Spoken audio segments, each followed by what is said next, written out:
time has come, this is a cricketing emergency.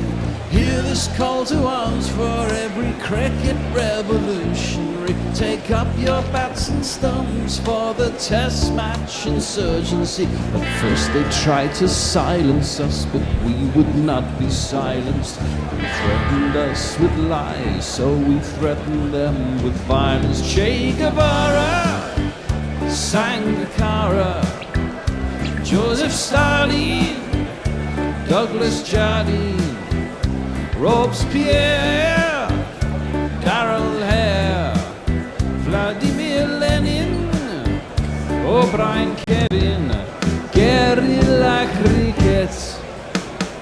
It's not about the winning, it's about how many rules you break. Even in cricket commentary, this is the best advice to take. Pick guerrilla cricket, it's the finest choice you'll ever make. There's so much more to cricket than rev counters and a slice of cake. At first they tried to sanitize us and clean up our act, but people like it filthy, and we know that for a fact. Fidel Castro, Lenny Pascoe, Carlos the Jackal, Umar Akmal, Mahatma Gandhi, Grant and Andy, Brendan Behan, Austin Ian, guerrilla cricket. Stick with us, cause you know we're not the kind of thing that you see on the TV and the radio. So vive la revolution. First they tried to buy us, but we would not be bought. Okay, we were, but then we ran away, and we will not be caught. Would not give up the ghost when they left us all for dead. They decapitated us, but we just grew another head. Chairman Mao, Jamie Howe, Ho Chi Minh, Asif Din, Václav Havel, Graham Saville, No Surrender, Percy Fender, Che Guevara, Sangakkara, Joseph Stalin, Douglas Jardine, Robespierre, Darrell Hare, Vladimir Lenin, O'Brien Kevin, guerrilla cricket. Well, a very good morning indeed, and welcome again to Guerrilla Cricket. Excuse me. Not since Robin Hood have England had such a deadly archer at their disposal. Robin Hood, though, was famously portrayed by Errol Flynn, who was in fact Australian. And in Steve Smith, Australia have their swashbuckling hero, although the swash and the buckle is accompanied by a curious repertoire of ticks, fidgets, jerks and twerks. He was felled by a 92-mile-an-hour archer arrow, but Steve Smith still scored 3 times as many runs as his nearest teammate to set up this final day perfectly. 4 of England's misfiring top order are already back in the pavilion. Joe Root bagging his first golden duck in 153 innings. Butler and Stokes have to secure England's position. The rain has robbed us of an hour or 10 overs, but still all results are possible. England's lead is 104 with 6 wickets in hand. To my right, and managing all musical things of a jingle nature, is Mash and Paddy. How are you, Mash? Yes, I'm back in the side seat and ready to go. Predicting a draw today. Predicting a draw. Okay, and to my left, always a delight to see the inimitable Jason Hiscox. How are you, Jace? I'm fine. Good morning, everybody. Good wherever you are. So how are you feeling about this game? Well, I think it's taken any chance for England out of the game. The only 2 results now are a draw and an Australia win, depending on how well England bat. Don't you feel we've travelled this road before, though, and we don't necessarily do playing for a draw that well these days? We don't, which is why I'm thinking that if they get an early wicket and with fresh bowlers, they'll have an end open, and there aren't that many. There's no recognised batsmen left. They're all all-rounders now. Well, yes, you've got Johnny Bairstow still to come after these 2, of course. That's not to say that they can't do a job. Chris Wokes can hold a bat. And they certainly did in the first innings, where we were about 150 for 6 and made 258. Now, Mash, I've got a question for you. If Jofra Archer is striding to the crease, England, say, have put on maybe another 50, perhaps less, are Cummings and Hazelwood going to unleash a short pitch barrage at him, or do they think that'll just be poking a hornet's nest? I think, that's a good question, actually. Thank you. do you want to have a crack at answering it for me? I'm just thinking my answer. I think they should try to injure him. Wow. Because we saw... well, no, it's harsh. We saw yesterday, I'm not saying he was trying to injure Steve Smith, but as Bear was saying in the green room, he bowled short, he did his job, and Smith couldn't deal with it. So everyone knows how it goes in cricket. If a fast bowler has unsettled your best batsman, once he comes to the wicket, he must get his comeuppance. Is that wrong? I don't think. No, I don't know that the mentality is definitely is quite that. We all know. I mean, it was gripping, edge of the seat Test cricket yesterday, and certainly pace. To have pace in your armoury of that potency is phenomenal for England. But they need to back it up with the bat. They need to back it up with the bat, and that's where we fear for England, isn't it, Jason? Well, it's the same for both sides, I think. I think both sides have, well, Smith apart, very fragile batting lineups. Yeah, I agree. Their bowling is pretty much on par for both teams. It's a battle of who is the least bad batting lineup, I think, for the whole of the Ashes. Which is why I think Australia put England in on the first day, which many people didn't expect.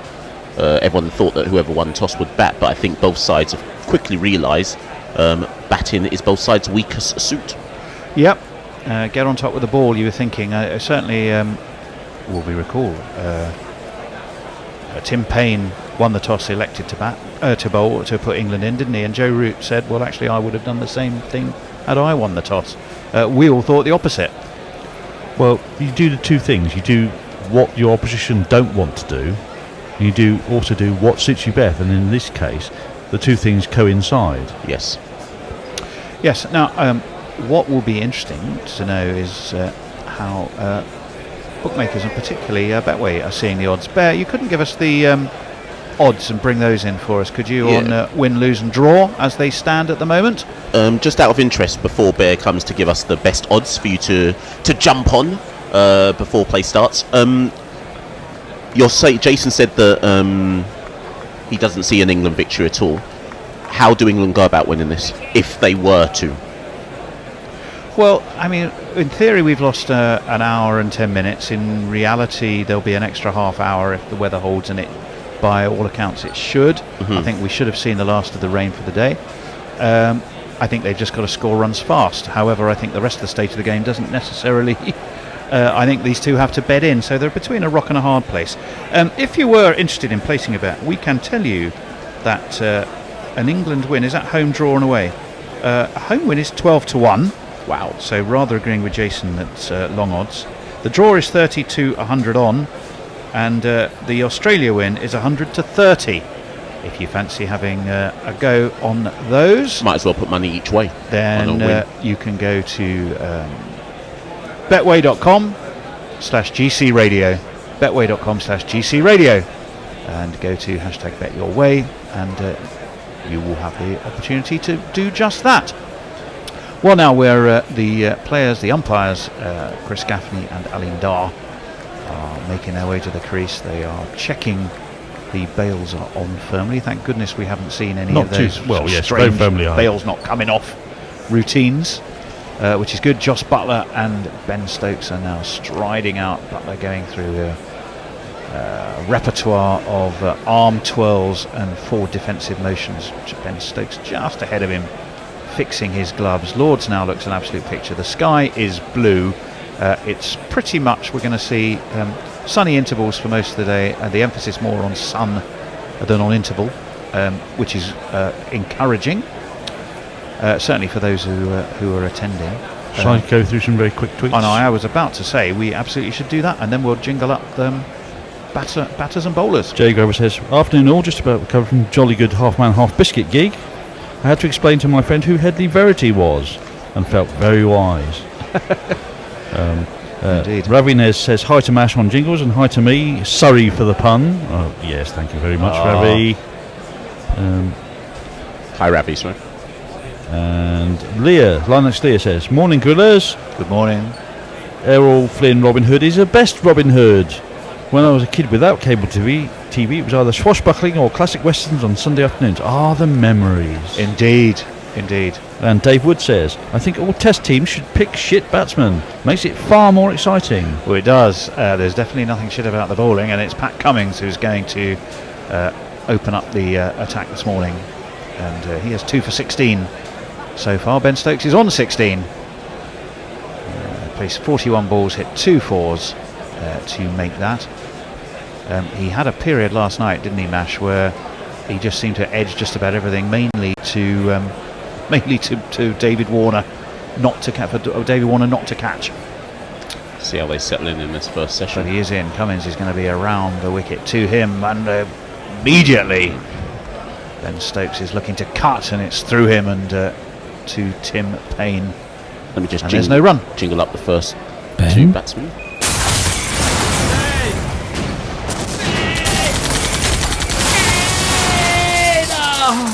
Ben Stokes. Cummins, of course, who got 2 in 2 yesterday, getting that rather curious shot, eliciting that curious shot out of Jason Roy. Another top order failure for him. And then getting root first ball, of course. He's right arm around again and left this time by Ben Stokes.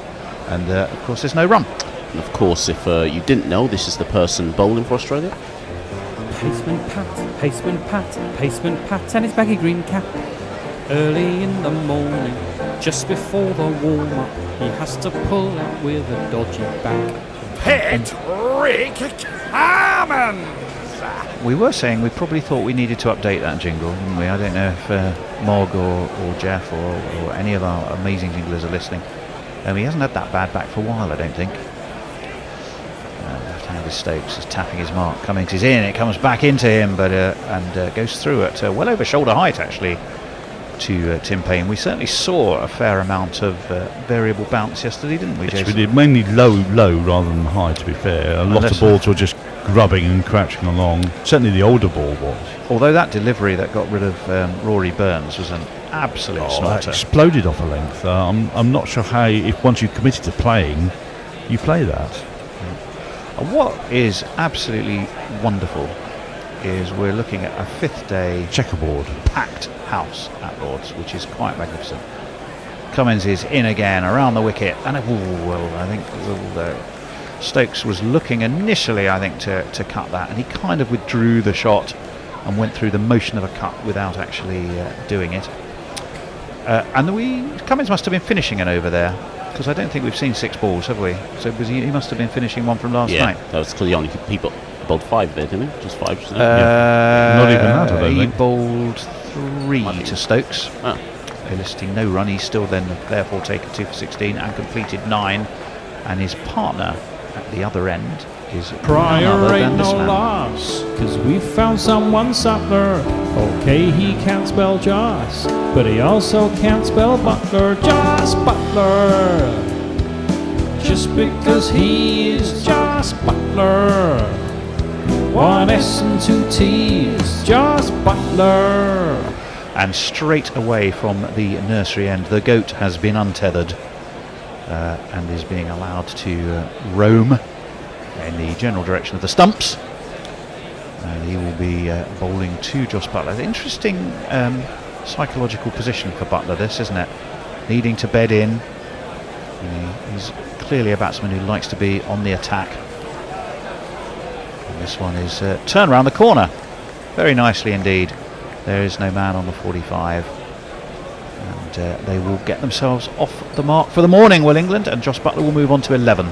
Just in case you didn't know, the bowler for Australia. He's lying. He's not too bad, that's true. He's lying. Stokes is then pulled down, strike line is around the wicket to him. That pitches out the footmarks and goes away from the left-hander. Tim Payne takes it above his left shoulder, and there's no run. Jason, sorry. No, I I've just thought you got had some something tweets ready which to I'll do roll. at the end of the over because there's no time in between balls here. Nathan Lyon whips through him, doesn't he? He's around past Alim Dar, he's in, and Stokes is very tidily behind that, just pushes it down to forward short leg, and again there is no run. I'm assuming that will be Cameron Bancroft under the lid there. That is his position. David Warner will be at first slip, and left again by Stokes to Tim Payne, no run. 56 miles an hour. England's lead 105, 97 for 4 the score. In a perfect world, I'm sure England would have been reasonably happy if that was reading 97 for 2, but it's not, and they are where they are. Around the wicket comes Lyon. Oh, that one turned again out of those footmarks and away from the left-handed Stokes. But he can dab it towards point, and there's no run. So Steve Smith is off the field, and I'm just wondering, is that just precaution or? I would have thought I was expecting him to be off the field definitely as a precaution today. We haven't read anything to the contrary. This is pushed away to mid-wicket by Stokes. He will take a single and bring Joss Butler on to strike. In fact, he'll keep the strike, will Ben Stokes, because that was the end of that Nathan Lyon over. He's really taking pitched that one a little bit more on the leg stump of the left-handed Stokes, didn't he? And once he does that, he's not getting anything like the turn, because he's not got the footmarks to work with to the left-hander. So it seems to me that what he's been most of that over, he was really working away at those footmarks. Anyway, you had some tweets there, Jason. Yep, Evil Scooters has joined us. Afternoon, Gorilla Cricket. Today's been a rather disappointing day to be an Australia-based cricket fan, but this looks like going to be a tricky day for both teams. Also, all hail Karunaratne from earlier today. Sri Lanka I haven't won. looked at that. Fabulous test that was Sri Lanka, and Sri Lanka lead the Cummins World is Test in. Championship. To Stokes, who gets up onto his toes to push it back to the bowler, who fields off his own bowling. Yeah, I've got an update from Fox Cricket that's been sent to us by Pirate Badshaw.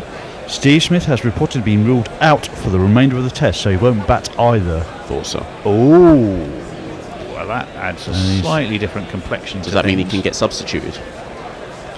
Because he's out. If For he's a out, concussion, this would test the concussion rule, right? If he's out because of the blow yesterday, so they would be able to sub him.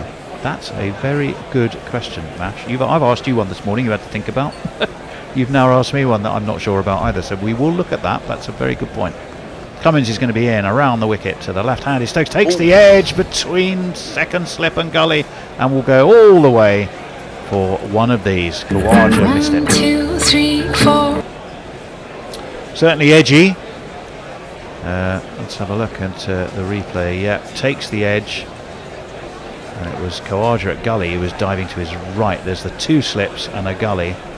And, it was probably to just about pitched short of Khawaja, but not by much. it's very expansive for the second over, the third over. What it does do, though, is bring the 100 up for England. So they are 102 for 4. The lead is 110. And Ben Stokes moves into 20s, which has been the rocks upon which many middle-order batsmen's scores have foundered. However, he's crashed that away through extra cover. That's also going to go all the way for 4.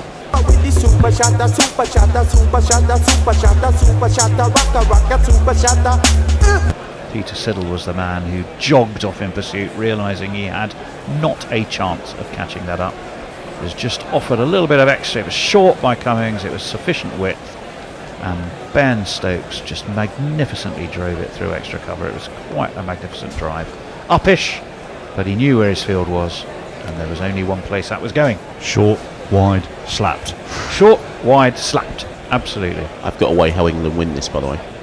That'll be interesting. Wait for this ball now, I'll tell you. Hold it to the end of this ball.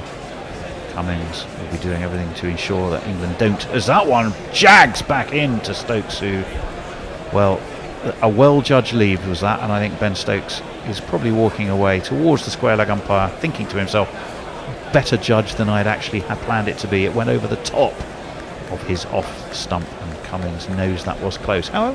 What's the plan? Obviously, Nash? the draw suits Australia. So if England can get a lead of 250, preferably before tea, declare. and put down the gauntlet to Australia to chase it, knowing that Smith isn't coming out. Ah, okay. If they were being brave, that's what they'd do. If they want to win. Good thought. Cummins around the wicket, short, wide, left, no run. 114 the lead.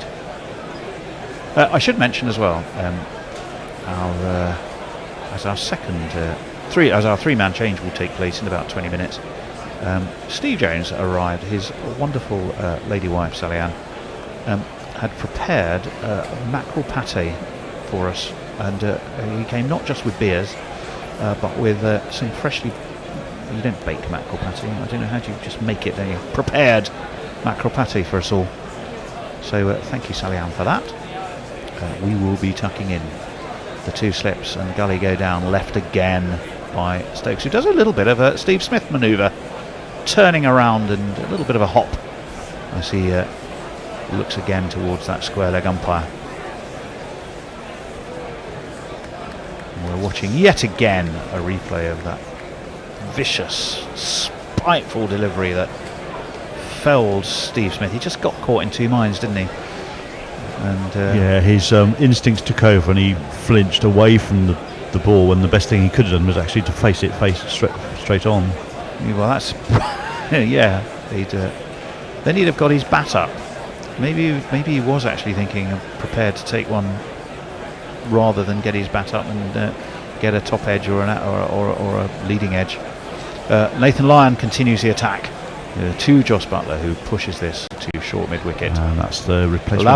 Labuschagne, Marnus Labuschagne is the Australian sub. He might be the replacement in the next test. Well, indeed he might be. And what is interesting, I don't know if Mash probably is looking up as we speak. Yes, I've got the statement. Okay, Lyon's in, driven back to him along the ground by Buttler. No run. Right, it's quite long, so I'll go through the over doing the statement. Okay. This is a full Cricket Australia statement. Steve has been closely monitored by medical staff overnight. And this morning reported that after sleeping well, he woke with a bit of a headache and grogginess. Oh dear, Lyon in onto the back foot. Whereas Buttler pushed away to cover, no run. Steve reported that his left arm, which was also struck during his innings yesterday, was much better. As part of Cricket Australia concussion protocol, repeat concussion testing of Steve Smith was also performed this morning and demonstrated some deterioration from his testing. I'll continue in a bit. That does sound like he's got some concussion, and that one is kept low actually from Lyon, whipped away off his legs just to backward square by Jos Buttler. He will get another single, bring Stokes back onto strike. Deterioration from his testing, which is consistent with the emergence of the symptoms he was reporting. On that basis, Steve has been withdrawn from the match by team Dr. Richard Saw, and the Australia team will lodge an application for a concussion substitution with the ICC match referee in line with ICC protocol. Does it say who that person is likely to be? Just waiting for the score. Lyons around the wicket to the left-handed Stokes, and again he's working away at those footmarks, but Stokes is able to leave. Where are we? Cricket Australia statistics show that 30% of concussions in Australian cricket are delayed. It is not uncommon for players to pass their tests and feel well on the day of an injury and then display symptoms. Lyon in again. A nice high elbowed defensive move away to cover by Stokes, no run. 24 to 48 hours later. In terms of Steve's availability for the third test, this will be considered over the coming days, but the short turnaround to the next test is not in his favour. Steve's fitness will be assessed on an ongoing basis. He will undergo a precautionary scan on his neck today. Despite the unfortunate nature of what has happened, the positive is that the concussion protocol, including the availability of a substitute, which has been recently brought in, has served its purpose. A player is no longer under pressure to take the field when he or she displays symptoms of concussion, and a side is not disadvantaged, having lost a player to the blow to the head or neck. Cricket Australia is proud to have been the leaders in this area, having introduced concussion substitutions in domestic cricket and worked with the ICC to bring it into international cricket. I'll go and find who the substitute is in a sec. Marnus Labuschagne wouldn't be a bad shout though, would he? Given that he's used to English conditions, he's been playing reasonably well for Glamorgan, hasn't he? He's been putting runs on the board for them. It is going to be Cummins, by the way. I'm sorry? You're right, that's who it is. It is Marnus Labuschagne. He's the man on the field at the moment. Patrick Cummins is going to continue. He's going to bowl his 11th over. He's going to bowl to Jos Buttler. Two slips and a gully are in place. Buttler is up onto his toes, pushes it to backward point. There's no run. 80, just shy of 85 miles an hour. 107 for 4 England, the lead 115. Couple of tweets. Lance Lee says, for the best coverage of the Ashes, follow Guerrilla Cricket. Insightful analysis, amazing jingles and entertaining profanity. Entertaining profanity, I like that. And Evil's Goods adds to that. Come for the analysis, stay for the profanity and jingles. What more could you ask for? Well, the occasional hint of sort of professional knowledge is always good. Or even amateur knowledge. Butler stands ready. Cummins is in. Right arm over. Butler solidly behind that. It's a way to cover, and there's no run. Well, we brought an update Matthew Wade on doing Smith the here. So if you have no visual aid and you were just listening to us, then you're up to date with what's happened with Steve Smith. Yep. Yeah, I'm not at all surprised. A delayed effect from concussion is not unusual. Cricket Australia 100% right on that. It was just a mighty blow, wasn't Yeah, it? I mean, I didn't see it yesterday. I saw it this morning, and I winced every single time I saw a replay of it. So I'm not surprised he's not reappearing. And I'm Cummings is going to be in, driven straight to Matthew Wade at cover, and there is no run. given the third test is on Thursday. I'd be very surprised if he plays in that, to be honest. Yes, I agree. I suspect he may want to.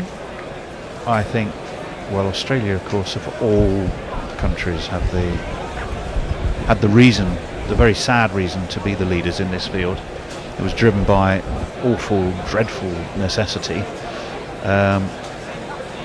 And I suppose one thing you can say, if some good can come out of such a terrible thing, then we have to all quite rightly stand behind it. Cummins is in, and forward comes Butler, and it's away to extra cover. There's no run.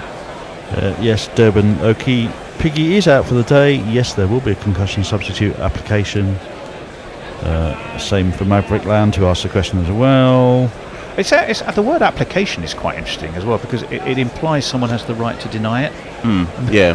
Which is a bit like show them the film. You go, well, hang on, like, okay, fair enough. It's weird though, because it just shows that wherever there's a rule, there's a potential to try and bend the rule. So I guess whatever the rule is, it can be gamed. Yeah, you can. You could argue like for like. Finding a like for like for Steve Smith, of course, is almost impossible. As Cummings is in, that one gets a little bit of an extra lift, and Joss Butler decides it's best left alone. What actually, now that this is being used for the first time in international cricket, so a bit of history's been made here with this sub. It does beg the question: how many players played on with serious concussion? I know obviously the NFL's got that whole dilemma going on, but in cricket, I wonder how many players actually should never have gone back out on the field. Far too many. I mean, I could think of those games that England were against Lillian Thompson, and then against the fearsome West Indies attack. I remember Brian Close just got hit for a living, didn't he? And just carried on. As up onto his toes goes Butler. It's a way to cover once more, and again there's no run. Well, if I was being disparaging of Brian Close, I suggested there wasn't much brain to hit. Yeah. I mean that's hard on the man, but he was a hard man. He was a hard man. He famously would just not let anyone see he'd been hurt, would he? That was his thing. He never turned away at short leg. He would just let the ball hit him, and then he'd catch the rebound. Yes, he would. There's a generation of a past generation, but you have to admire it to a certain extent. Just the unflinching daftness of it in a way. Nathan Lyon will continue. He's going to bowl his 12th over. He's around the wicket to Ben Stokes, who is neatly behind it. And that's the over. And that is the. It's the start of the over. Sorry. Don't fool me, Mash. I've just been watching Patrick Cummins bowl 6, Nathan Lyon bowl 1. I thought, where did that come from? You were so thinking about your concussion substitutes. Once again, Ben Stokes is onto the back foot, hovering like a vulture at forward short leg is the ever-present Cameron Bancroft.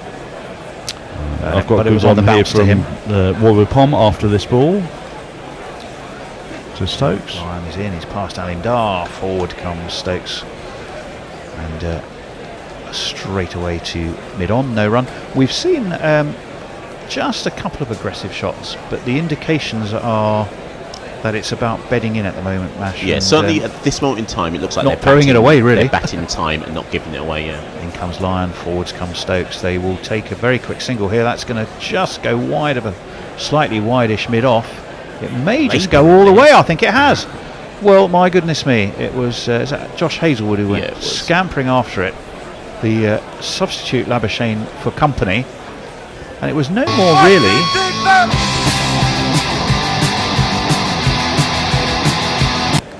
It was no more really than just a prod, was it? Yeah, Scampering's a bit strong. I think he's more like shepherding it to the boundary. I was going to say he was the old-fashioned, bowler shepherd. I think he ran as if he thought it was slowing up. Yeah, he did. Well, anyway, it's 4 more for England. In comes Lyon. Cut this time, but cut straight to point and no run. So Stokes is on 29. Nelson's. Everybody lift their legs off the ground. 111 for 4 for England. Stokes 29, Butler 12, the lead 119. Nathan Lyon wicketless so far in this second innings. He's around the wicket. And once again, Stokes is extremely correct in his defence. Just to quickly add, hopefully, and it shouldn't take this to do so, but hopefully this issue with Smith, the situation with Smith and the enforced substitution now stops the booing. It was so moronic yesterday and I don't even want to talk about it because I've largely ignored it for the series because I just assumed it'd go away. But now, hopefully, particularly the people who booed him after when he came back on or went off or whatever it was, can we stop now? Can we actually stop the nonsense? I know it's performative and almost quote unquote banter, but it just needs to stop. I agree. I'm 100% behind you on that one. Nathan Lyon has completed his over. Says, I often wake up with a headache and grogginess, but that's more a function of the beer the night before. Yes, indeed. Many of us do. Many more tweets by Evil Scooters, Dave Wood about concussion protocol and the short turnaround. Cummins is going to be continuing from the pavilion end to Josh Butler, left, and no run. Lennox Lear says, if there's one country that should be the leader concerning concussions in sports, it's America. America? If they're failing to continue to let racial minorities give each other head trauma for Whitey's entertainment, that's a bit strong. I might leave that one alone. Yes, exactly. I think maybe we might just skip through to the next tweet there. The ball's being a frantic polish by Matthew Wade before it's sent back in Cummins' direction. On a Two happier slips and a note, gully. Happier note, John Patzer says, for cricket nuts who live in whacked out places, in my case Brazil, guerrilla cricket is like manna from heaven. Well, that's extremely kind. Whereabouts in Brazil are you? Do let us know. Cummings is right arm over, in, left by Butler. No run. Read the NFL point though, if you haven't seen it. This goes for you too as well as our listeners. There is a film with Will Smith in it called Concussion. Yes. Which is if you want a start point to understand about the NFL and the story behind concussion based. There's also injuries. an excellent documentary as well. Oh, I haven't. Based on the same? Based on the same story, I right. think. Okay, I didn't know that. Now, Mash, I have an important question for you in your self-adopted role as statistician and informer. What's the position regarding lunch today? I'm assuming, will they take a late lunch after the late start? What time do we actually expect lunch? 1:40. Oh, and that one is a big shout. That looked like it was going down the leg. In fact, umpire Gaffney wants nothing to do with it. Yeah. Tim Payne They won't review is this. considering it. To me, that looked like it was No, he's saying no, careering it's its way going down down. leg. It's going down, It mate. was quite full. Yeah, Tim Payne is, as you heard, mouthed in almost perfect Australian accent. No, the revised playing conditions are lunch at 1:30, second session to start at 2:10 and finish at 4:40. Right, okay. Last session to start at 5 o'clock and go till 7. Unless we have a gentleman's Agreement. There's yeah. no possibility of a result at some point after 5 o'clock. So actually that rather screws up our schedules a wee bit. We've got one 20-minute schedule, but there we go. We'll work our way around that. I'm sure England ECB aren't too bothered about that at all as forward comes Butler. 2 Cummings. It's just eased away into the offside for no run. I think it was only £20 on the door today, by the way, to go to Lord's. Allegedly, that's what I was told. I wouldn't be surprised. I mean, 5th days are notoriously difficult, aren't they? But the fifth day prices have been going up and up. I mean, they used to be, as you say, £5, £15. But the last tour, I seem to remember, it was like half price, so it's like £45 for an equivalent to a £90 Well, ticket. you could also argue in this case, although I'm sure the pricing didn't change. Well, actually, maybe it did. But don't forget, this is actually a fourth day of a fifth day match because there was a washout. So that as Cummins is in, and that's a horrible ball actually. It's very well taken by Payne. Payne took it brilliantly, as Jason said, diving away to his left. Joss Butler seemed to find some amusement in it. The only thing endangered in that delivery had been his backside, because it was horribly away down the leg side. 111 for 4 still. 119 the lead. 2 for 24 for Cummins, who's bowled quite magnificently, probably apart from that last ball. Well, Tom asked the question whilst you're fiddling with your phone. Yes. What score will make us comfortable? 200? Cummins in. Ooh, that was a better ball, my word. I think if the corridor, the famous corridor, literally just ever so slightly backward a length, reared up, moved away, and Butler, did he have a little fence at it? He did. He was probably lucky not to get an edge on that. I think if England are trying to win 250, if they're realistically trying to win a lead of 250, I should say, and declare, if they're trying to be safe and they're bowled out.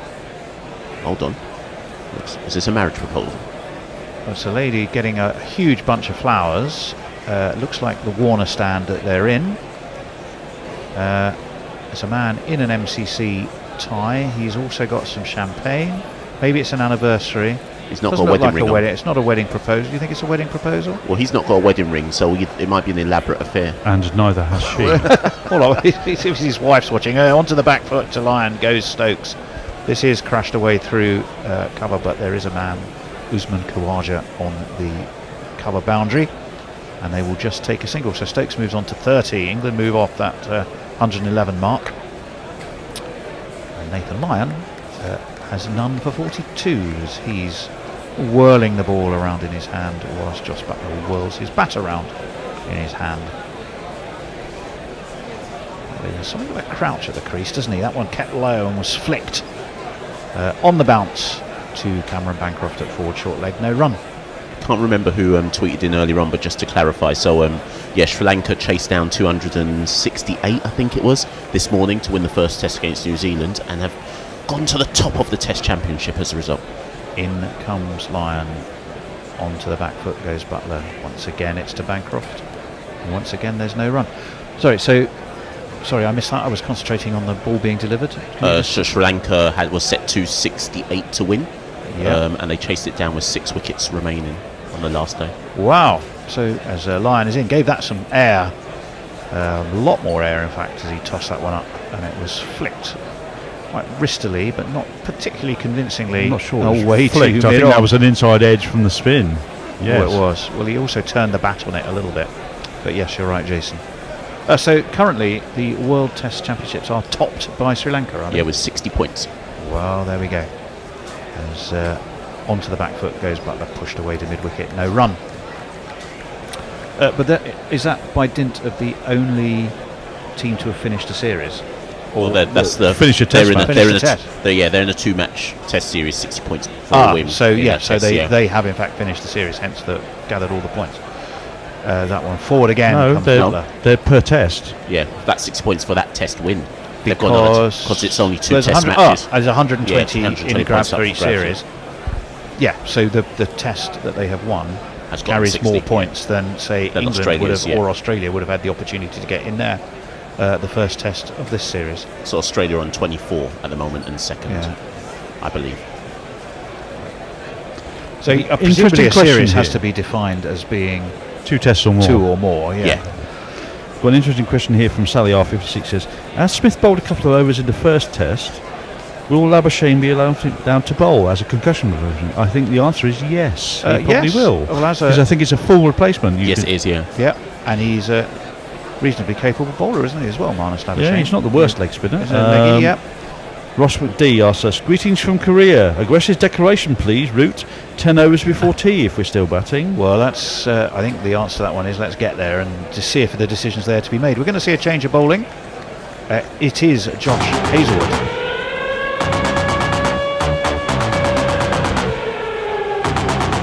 This is a jingle for Josh Hazelwood. This is a jingle for Josh Hazelwood.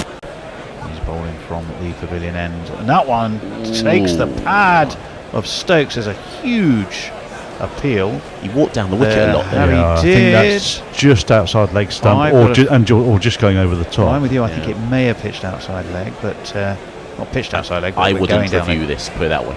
I think that's the decision. Oh, they have. Done. Literally, as the timer ticked round to 0, they've decided to. Reviewing the decision, 'cause those reviews exist to extend my career. Not that I believe that they'll save me, but it could be more iffy than it appears. 'Cause if I He was certainly a long way forward. I don't think there was any inside edge. He's in line. I think it pitched in line. I just think it's going to bounce over, isn't it? Don't think it's going to bounce Look how over. far down the... Oh, was that an inside edge? Yes, I think it is. I think it's a huge inside edge. It is But a it's- huge yeah, inside yeah. edge. And we'll move on untroubled. until they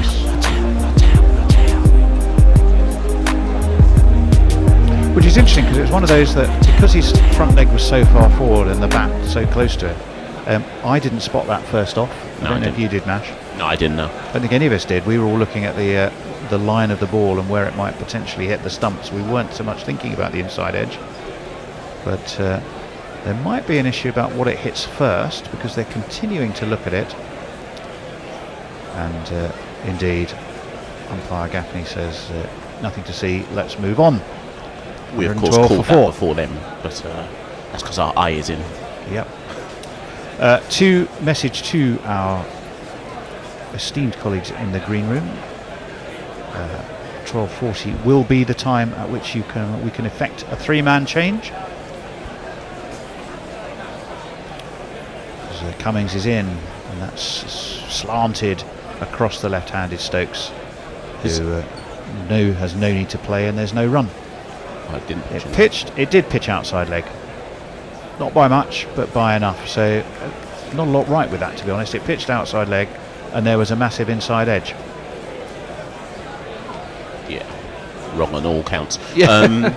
There you sorry, go. which Marsh is in the Australia squad? Is it Mitch? Mitchell. Right, Mitchell so I'm Marsh. just wondering, when the Smith sub was made, that's why Marsh can't come in, because he bowls medium fast. Yes. And it would have to be someone... Yep. As this one is swung away out by Stokes, who doesn't get anything on it. It was short and not particularly quick, 82 miles an hour. And I think Stokes may feel he's missed out there. In fact, probably slightly fooled by the fact that it was slower. Yeah, he rolled his fingers across it, didn't he, Hazelwood? And Stokes was through with the shot too early, and it was into the gloves of Tim Payne. 112 for 4. Ben Stokes on 30. England by no means out of the woods, and they know this partnership is out so of the important. St John's Woods. Out of St John's Woods, not the Bears Woods. As this is pushed away into the onside, they will take an easy single. A little bit quicker that time from Hazelwood, 87 miles an hour. Joss Butler will be back on strike. Hazelwood has 2 balls left of this over, bowling from that pavilion end. I hear the thunder of hooves. The thunder of hooves. What do bears have? Bears don't have hooves. Paws. Paws. The thunder of paws. And what a lineup we have for you coming in. What a lineup. I barely can. I'm on the edge of my seat, barely able to contain my excitement about the triangle of commentary magnificence that is going to be taking over. As in comes Hazelwood. Ooh, and that kept a little bit low, and Butler did one of those jump in the airs whilst also playing it quite low, and it's away to gully. There's no run. I also heard the clink of the bear fueling up before he comes in here Is as well. he? Is he? Well, maybe we need an electric bear that you just plug him in rather than fill him with liquid. You may even have heard a gentle question in the background of, asking me if I enjoyed sex and travel. Anyway, Butler has 1 ball left to face from Hazelwood, all being well. towards the in. Butler's nicely behind that. It's a way to cover. There's no run, and we will, with England on 113 for 4 and a lead of 121, we will leave you in the capable hands of the next trio. On a little couch, oh, just like an old biddy. They need to stretch and slouch. It's been a few overs coming, but to the sofa, change gon' come. Oh, yes it is. Ah, yes it is. We are here, and they've actually got play, which is good. And it's 113 for England. Butler's on 12, Stokes on 31. I'm joined by Andy to my left. Hello. And Steve to my right. Good afternoon, Bear. How are you? I'm very well, thank you.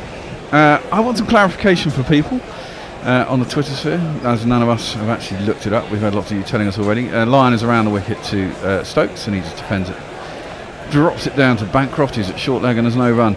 Now, we were talking outside that if a rugby player gets concussion, he can't play again for 2 weeks. What is the time scale for a cricket player? Is it similar? Does that mean that Smith will definitely be... Oh, drives at that. Stokes gets a fat outside edge as it turns. It's racing off towards the third man boundary, and that'd be a handy boundary if it gets there. It does indeed. And it's 4 runs to Stokes, moves on to 35.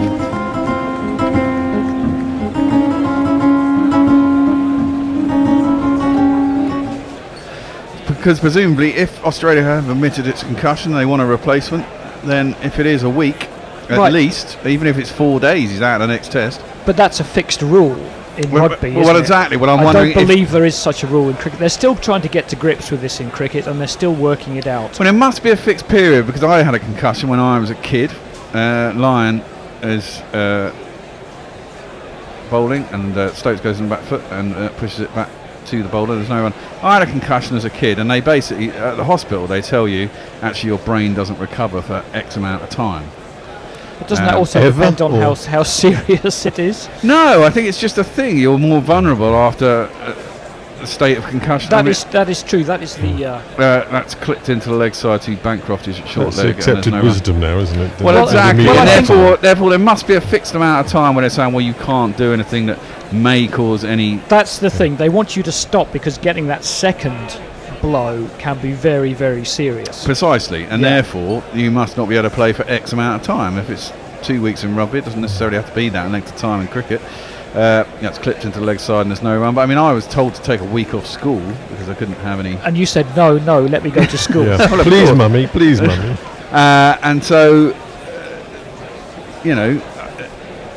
presumably he's out then for the next test, which is maybe. It would be extraordinary 3 days afterwards that he'd be playing. Well, you'd think so. Oh wow, that's turned sharp. It's very full, and it's gone out of the third bit of rough, which is closest to Stokes, and straightened. It's just missed the outside edge of his bat, just missed the off stump.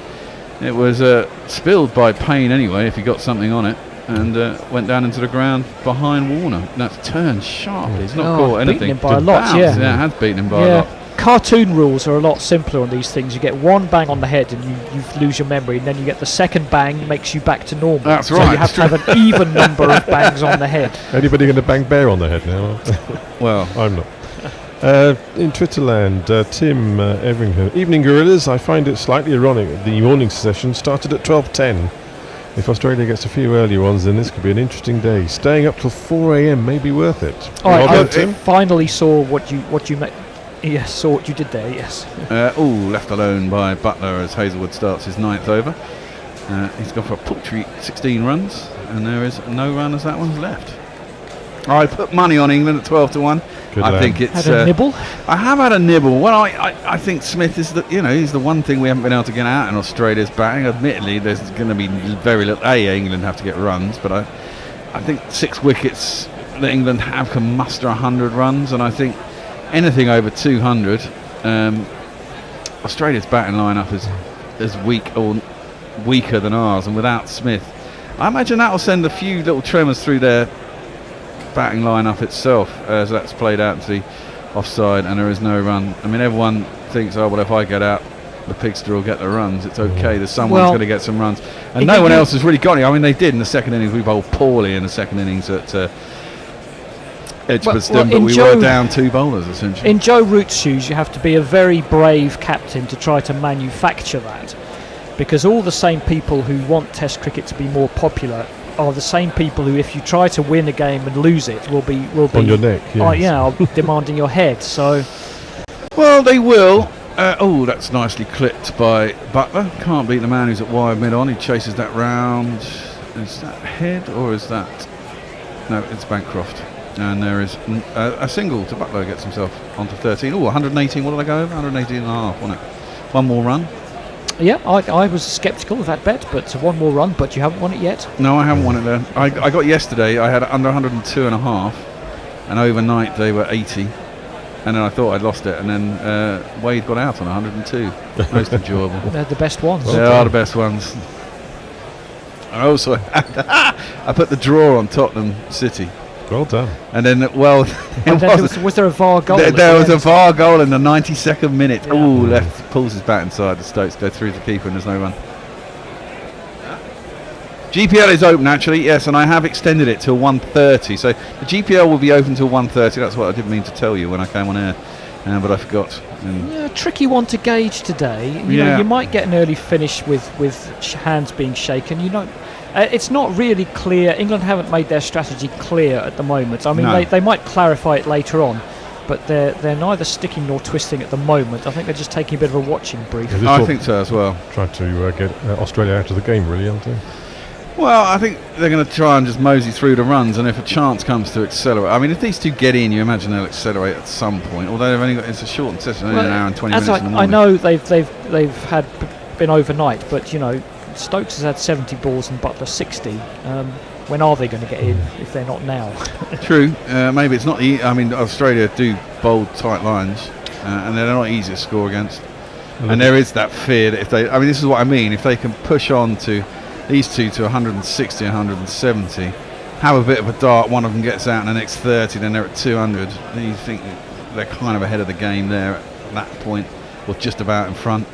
Down the track comes Stokes, just does his little wander like he does in an ODI, and defends in the end back to Hazelwood. That ends his 9th over, only a single from it, and the score moves on to 118 for 4. Little message from Messy Jez missing Sydenham. Hi there, Jez. At 36,000 feet over the Nullarbor Plain, listening to the ever-entertaining gorillas trying to get me through this endless flight home. Thanks, fellas. Beats the hell out of the so-called onboard entertainment. That's the best altitude to be on the Nullarbor Plain. I think it's better than being 0 feet.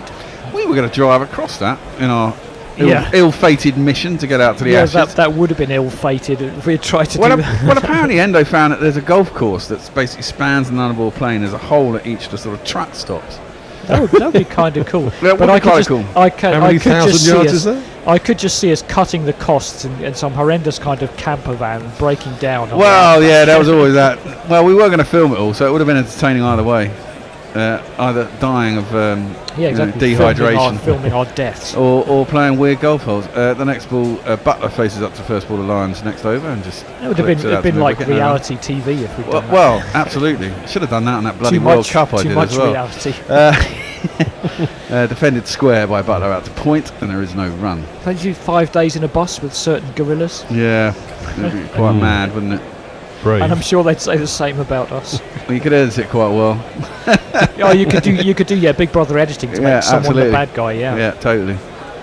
Who would that be? Nicely played out through the covers by Butler. They're going to think about 2. That's nicely timed. It's going to be an easy turn, Little update from Durban Oak on the Sri Lanka-New Zealand match. He says it was strange. The wicket got better as the game went on.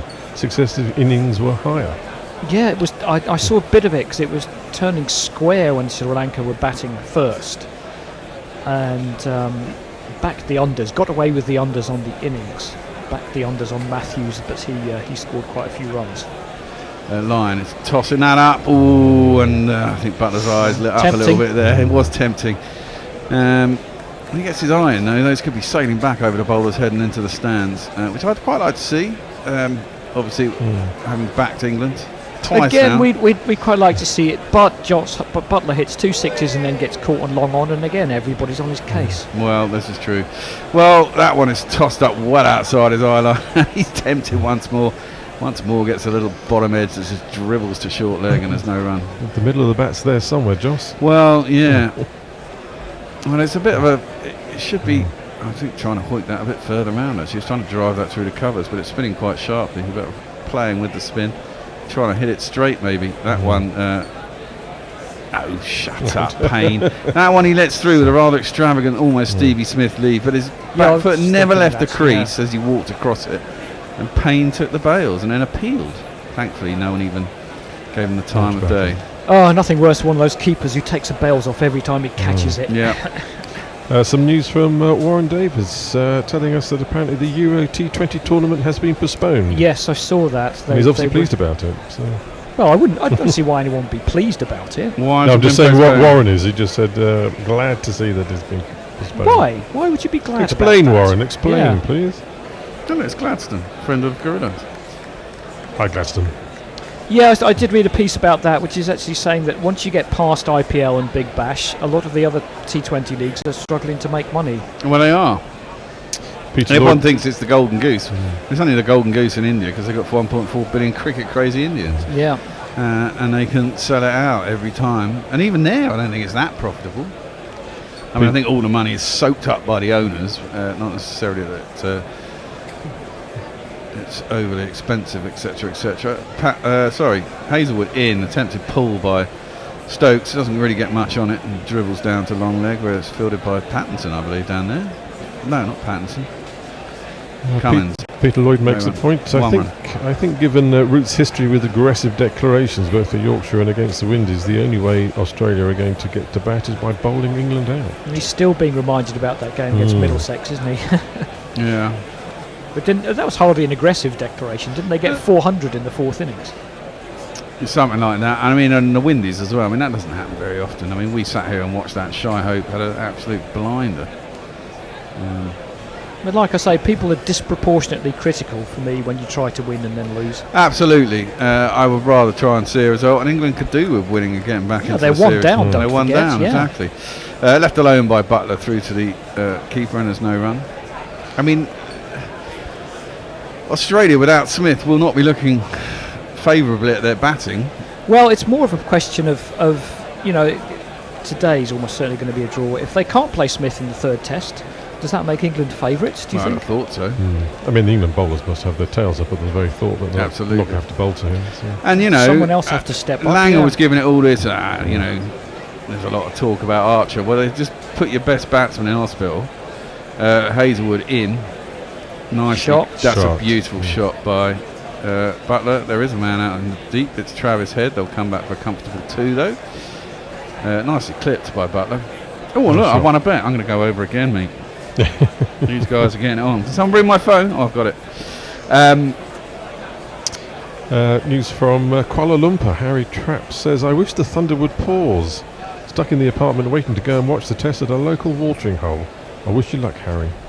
Just get out in the rain. Sky is telling us about Super Sunday Sheffield United versus Crystal Palace, and there was a tweet after the World Cup final. I'll come on to it after this ball. Hazelwood is in, and Butler gets right behind that defence at square on the offside, and there is no run. Yeah, after that amazing World Cup final and the Wimbledon final went to 12-all tiebreak in the fifth set. A tweet saying, remember this day next time Sky tell you Sheffield United v Crystal Palace is a Super Sunday. That's very true. England have gone out 14-1 now, bloody hell. Sadly, all the big six all played yesterday, didn't they? So it's unusually, yes. I'm going over again. A little update on the concussion protocols. ECB's concussion guidelines. But that's ECB though, isn't it? That's not necessarily international. Yeah. Hazelwood is in. And length ball, and the Butler drops it down towards gully. They don't get one. But the ECB's are guidelines require a graduated return to play, which will require minimum 6 days, even before full training. Okay, well there you go. So there is some sort of a protocol somewhere in the game. Well, again, that's just simply not going to apply to Australia. It's not an international guideline. Well, Australia should have some guidelines of its own, you'd imagine. Mate, you get a whack on the head, just get on with it. That's our guideline. Yeah. There then becomes a discussion, and this is going to come into play sooner or later, as to what exactly is a like-for-like replacement, and teams are going to play with that. Well, I mean, almost always they'll try and have an all-rounder, won't they? Except concussions aren't a big issue in cricket, are they? Really? Not a huge. Well, really I think it'll happen leg side, no run. Sorry. because it's been ignored for so long. I mean, I think it'll. Let me stress, that's absolutely a good thing. That cricket should be right on top of this, not like some other sports we can name. And then, is Labuschagne really a like-for-like for Smith? You might argue that he's a better bowler. Well, no one's at the first start. Steve Smith is unique. I mean, you could joke about this. Has he got all the twitches? But that's the thing. But again, cricket Does is he have just to come out and act like him? cricket is just not set up for substitutes because after you batted twice, you could sub on all your bowlers. So there are obviously but I mean, in place to prevent that. It is purely a protocol for concussion. It doesn't but I happen do often think with helmets these it'll days. happen. This is a problem that will come up.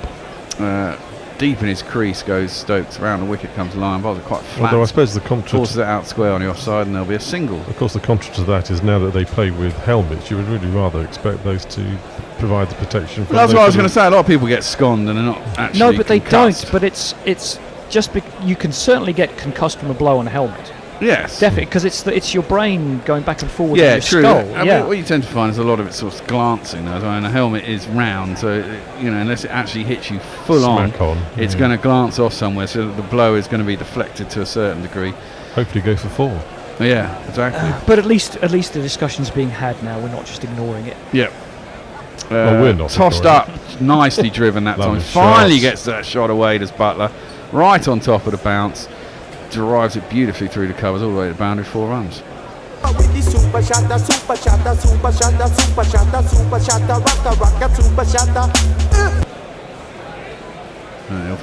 feel happy. He's practiced that a lot, hasn't he? He has, and not got it away. But this time he's most got of those right out back down the wicket off the bottom edge. Yeah.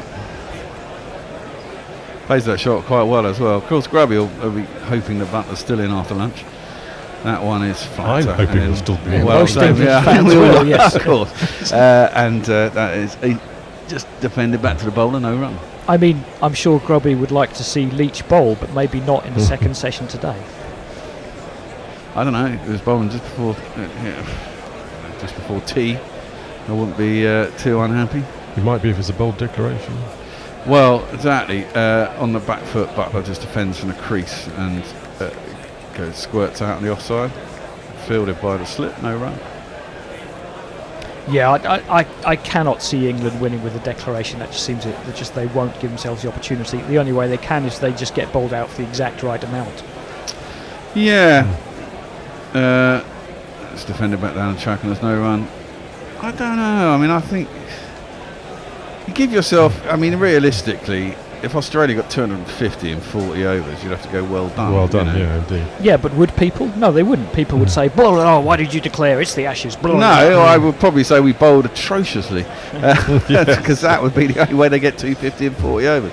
That's defended square on the offside and there's no run. But then again, I think if you put Smith out the game, you might actually want to test this Australian. There's a lot of bravado in Australia. Justin Langer, as I said, was banging on about we'll see how how Jofra does, and he's just put your man in hospital. You go, right, okay, come on in, Justin, talk now. Yeah, well, but if you put them in to test them and then they win the game, then they'll be laughing at you for Well, 4 they years. will be, but I don't think this Australia side is any better than England at batting, and is very capable of collapsing. Won't want to lose. That's a low bar. Well, it is a low bar, but they are a low bar batting side over here. Let's be honest. The wicket's helpful for the bowlers. Actually, no better than England is kind of a high bar because England aren't very good at the moment. That's what I mean. I think both bowling attacks are better than their batting lineup. Definitely. That's a beautiful shot by Stokes, full and driven back straight past the bowler, all along the ground. 4 runs. Stokes moving I think when you get to this point in England's batting order, it's probably better than its top order, isn't it? If it starts to fire. If it fires, well, that's the trick. I mean, certainly when you get past Payne, you're kind of thinking, well, eventually you're going to get those guys. Whereas, Wokes, Archer, Broad at 10. Yeah, it's certainly better than Australia's lineup, I'd have thought.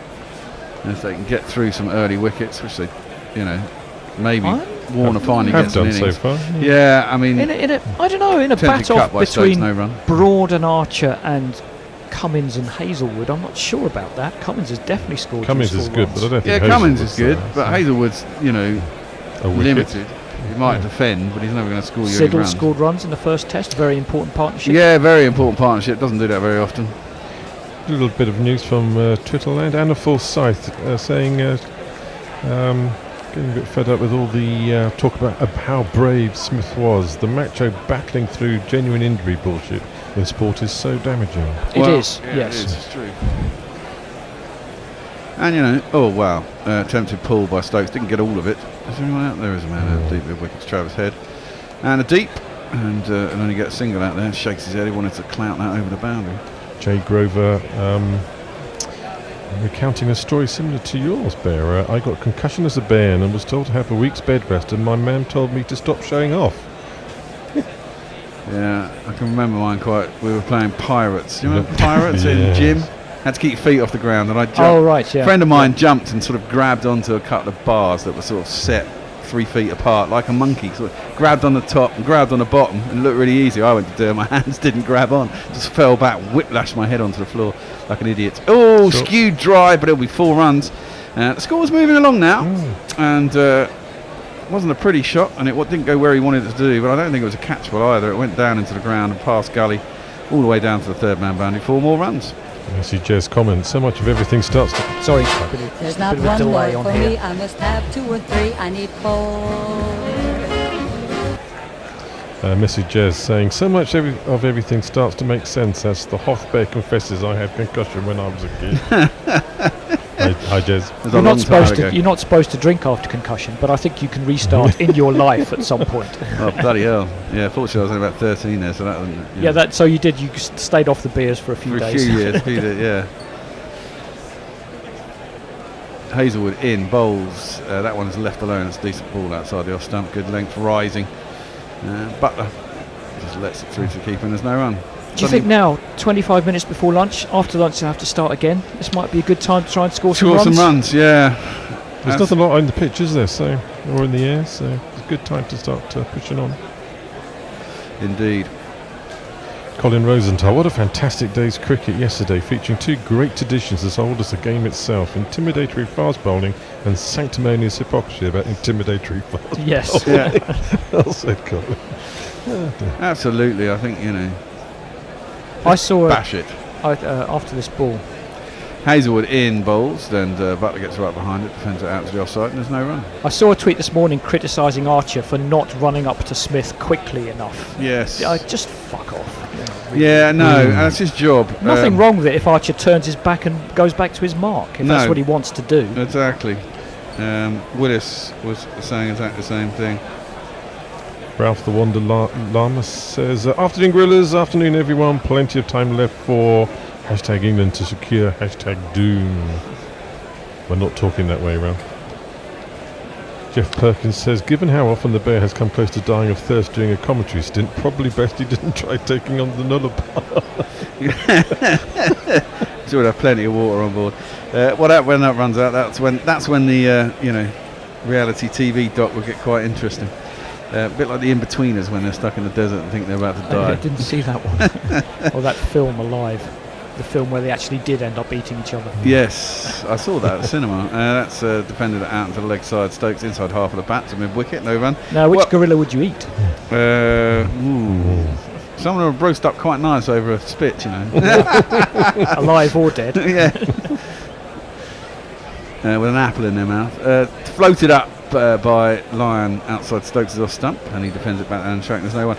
Right, so we have an email here from peoplenotnumbers@gmail.com. Don't know what his name is. He's Paul in Wellington. He's an English clinical neuropsychologist living in New Zealand, and he does mainly concussion work here and a fair bit of rugby players. So I'm going to get his call, his take, a defender back down the track, and there's no run. Generally speaking, there's no exact stand down for concussion to cover every situation, i.e. work, school, sports. Every head injury is individual and every brain recovers slightly differently. Rugby, or NFL, is a bit different because there's a very high risk That's the person what I will get said. hit in the Yeah. head if they play Yeah. against. So they tend to have an enforced stand down. Tossed up outside the off stump, doesn't really turn, hits into the ground. Crowd catch by Wade at cover, and there's no run. It's rare for cricket players to be hit in the head, and even rarer twice in 2 games. That said, if Steve Smith has any symptoms, and any is in block capitals, the days before the next test, I suspect he won't play. Okay, that's from a clinical neuropsychologist. Thank you for that. Played into the ground out to mid wicket by Stokes, no run. It's a key. When does suspect he won't play become suspect he shouldn't play? Oh, he's loving our work, by the way, as well. Well, thank you very much. Thank you. That's tossed up down the leg side, clipped down towards the fine leg. Now, where do we anyone there? There shouldn't be. It should be down the hill. There shouldn't be. Oh, there really, is. eventually. Deep. There'll be a deep square leg, which will be Hazelwood. Back for 3. And they Good come running. back for 3. That is good running. Score moves on top. Jay Grover comments, there is a reason, brackets unfair, that route is known as Crapton round these parts. Yes, that Middlesex game. Yeah. Yeah, I mean, that thing, you can't legislate for that. I mean, when England got beaten by the West Indies, no one thought the West Indies were going to get 330 in a day to beat us, did they? Till the day after, yeah. Until the day after, exactly. Hindsight's a wonderful thing. But I mean, considering how we played genuinely against the West Indies in that series. We still won the series 2-1, didn't we? Yeah, we did. Yeah. Warren's come back explaining his comment about Euro T20. Too many money-grabbing tournaments these days. Yes. Yeah, but don't you want to spread some of these to places like Scotland, Ireland, Holland? Well, you do, but then that's a bit There are a lot of local players going to get involved in that and get some exposure and some experience. This is very true, but then you need a centralised fund to have those things running, because if the competition is left to make its own money, and it's not particularly, I mean, cricket following in places like, where are the games? They're in Holland, Scotland and Ireland. On Ireland. Yeah. You know, they're not massive cricket following publics, are they? Well, no, they're getting that's more. exactly why they were trying to get something like this going. Well, true, and they need some guaranteed funding to get it off the ground, don't they? Rather than it paying for itself, because it probably isn't going to pay for itself. The ICC certainly aren't. If they're not going to give money to test playing countries, they're not going to give it to freelance T20. No. I mean, do you think the IPL are going to give them any money? Of course they're not. No. Comrade Bernsky makes a comment. Please don't complain about Tim Payne appealing for a stumping. Anything which stops him from shouting, "Nice, Gary," is fine by me. Yeah. How's that? Nice, Gary. You might do both. That's the danger. Oh, I bet. What have I got? Over 145 and a half. I expect we're going to have some kind of change. We've been here for half an hour. Oh, we are. Oh, yeah, we have. The last 20 minutes before lunch. Who's going to do that? Siddle in, and he's a change of bowling. We can have his wonderful jingle. Stokes came down the track and defended it out. Is the most notable thing about Peter Siddle still that he's a vegan? Yeah. Let's have a look. Yeah. Well, I don't know quite what I should do. If you like, Tony, yeah. Yeah, we'll carry on till lunch. Yeah. Being a vegan is still weird enough to have a jingle, obviously. Yeah. It's a good jingle, though. It is a good jingle, yeah. Siddle over the wicket to Stokes. Has a little jab at that. Gets nothing on it, and it goes through the keeper, no run. Essays that it kept low. Maverick Land saying, I really think that Smith being out is a good thing, brackets apart from his pain, of course. It means the rest will have to stand up and prove they are test-worthy. Well, this could be a big changing point in the series. And if they do, then everyone will be barking at Langer and going, ha, ha, ha. Which was the series when McGrath was injured in the... That was 2005. 2005, yeah. Stepped on the ball, yeah. Which is a big Look thing. how that finished. Yeah.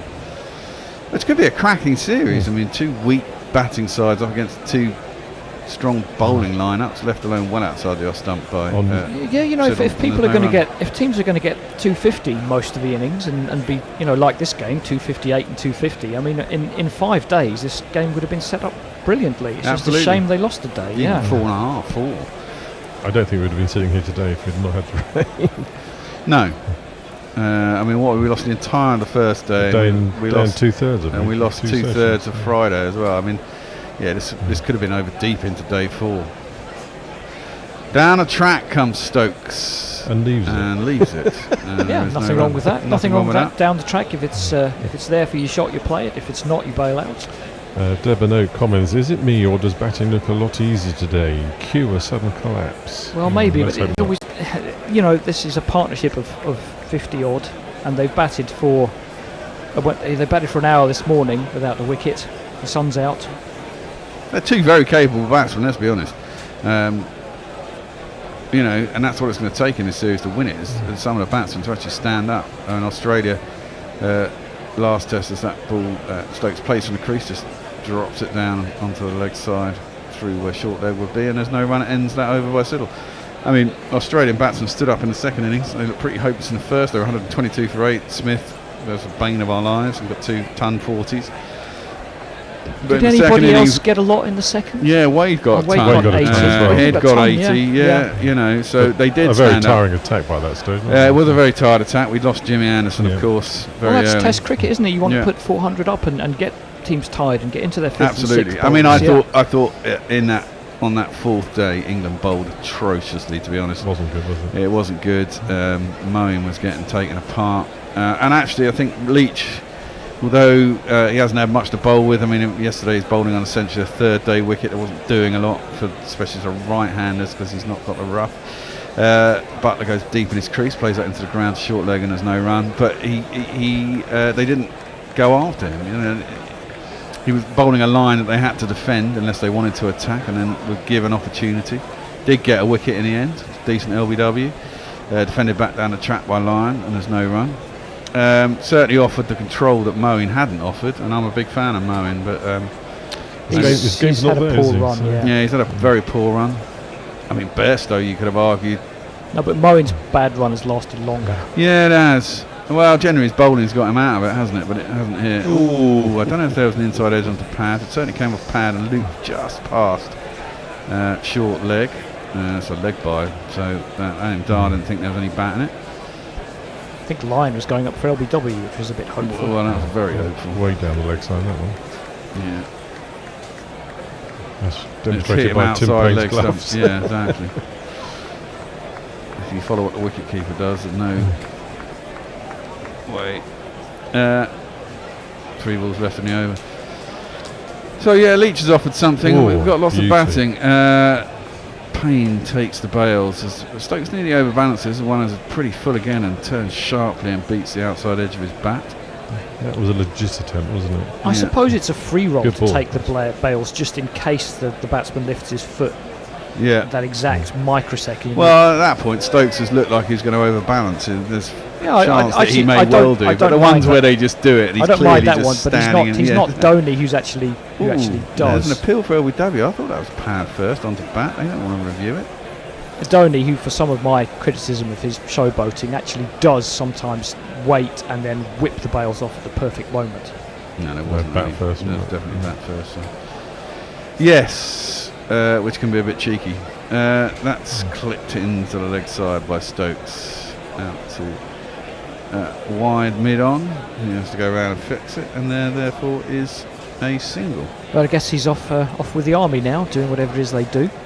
Yes, 3 months, isn't it? It was 2 months, something like that. I guess that's still going on. Clint Williams on Twitter, concussion replacement. I think the game will be changed a bit regardless of what you do, and that has been the main struggle for the NFL as well. Well, the NFL's a bit different story. I know people were touching on that earlier on with our pictures frozen, so I'm not sure what's going on.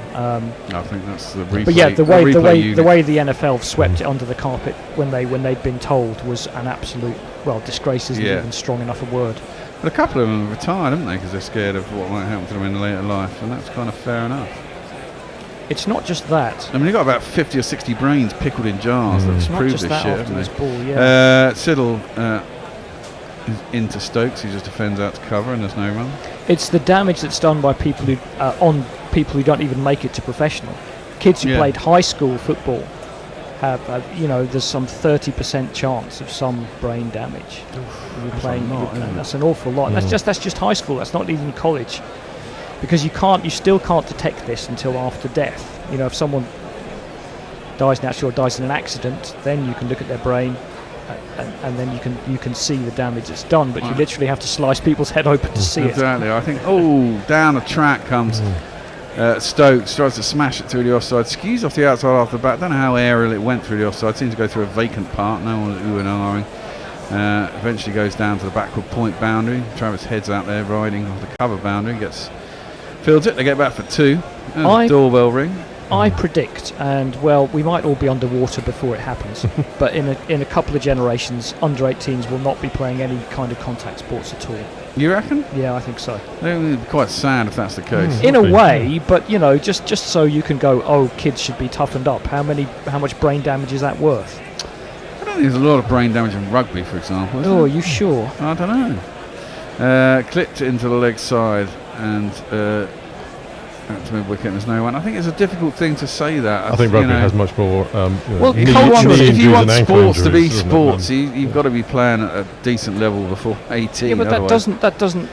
Well, yeah, that doesn't mean you have to be damaging people and smashing into each other. You can't play non-contact rugby and suddenly at 18. Well, you can, but then at 18 you go, right, now you're on international. You've got to go out there and smash the pants off each other. Well, maybe that would be a bit of a sharp. Maybe that already with the rugby then.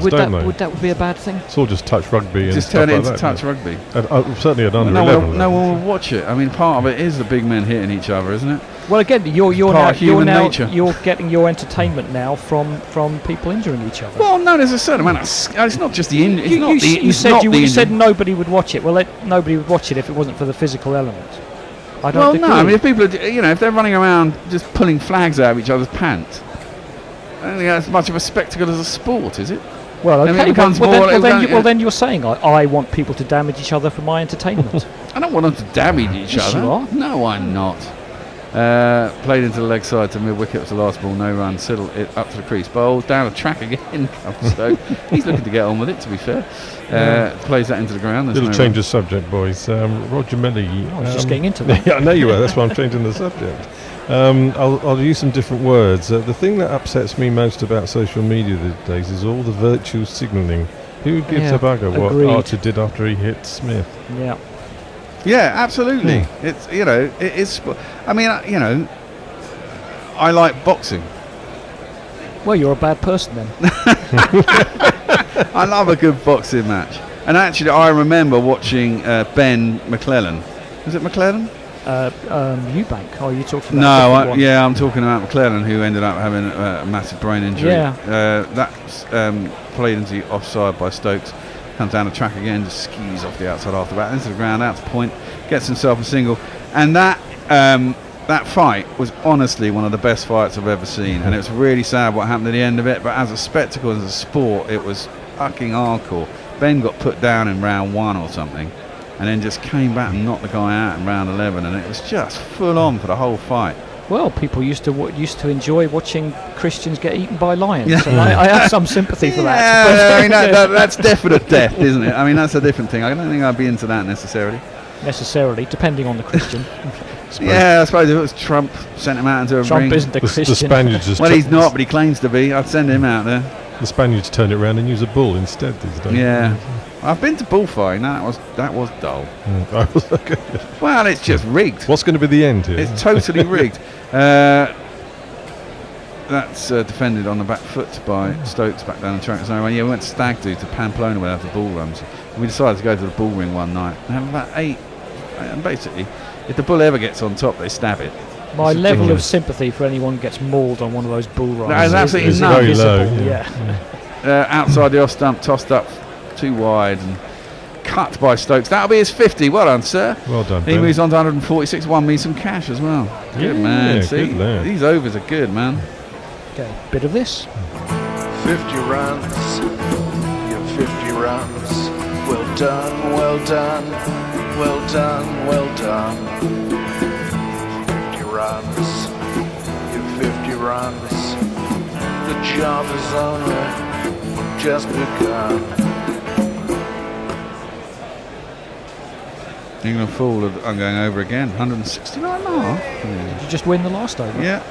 I've won 2 in a row now. Is that the next shot? Oh, damn, it's going to be changed. That was a beautiful shot. Butler gets right forward again. Does that lovely stroke through. He's got the off-drive working. Yeah, he's got the off-drive working. Goes through extra cover this time out to the boundary. 4 more runs. It's Nissan She.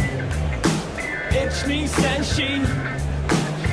I think they go in and have a chat. If these two are still together at lunch, they go in and have a chat. Yeah, they might have a dip for an hour after lunch. Yeah. That would be fun, wouldn't it? It would be. No, got Bairstow to come. That might be the best way to him to get some form back. Just go out and have a bit of a hit. Lines in again and plays up to mid-on and you get a comfortable single. Thank you. And they're not offering me the fall of the next wicket. See, Andy? They're running scared, I reckon. They are. Oh, no, there it is. 174 and a half. Yes. Let's take a bit of that. 20 odd runs, okay. Yeah. It's gone out from Your confidence is growing with every press of the buttons. Well, it is. If they're going to offer me 24 runs in the middle of a partnership, the best batsman down. That's why I bet 12 to 1 on England.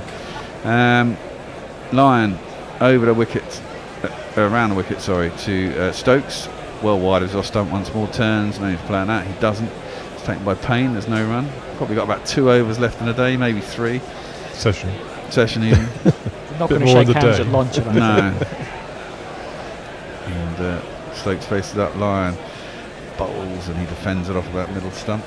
And there is no run. Okay, Evil Scooters. So one of the subplots in all the Steve Smith stuff is Justin Langer, whose own career was arguably shortened by repeated head injuries. You would hope he'd have a particular heightened sense of player protection. Well, yeah, but he's a hard nut, isn't he? This is the other thing. I'll come on to it.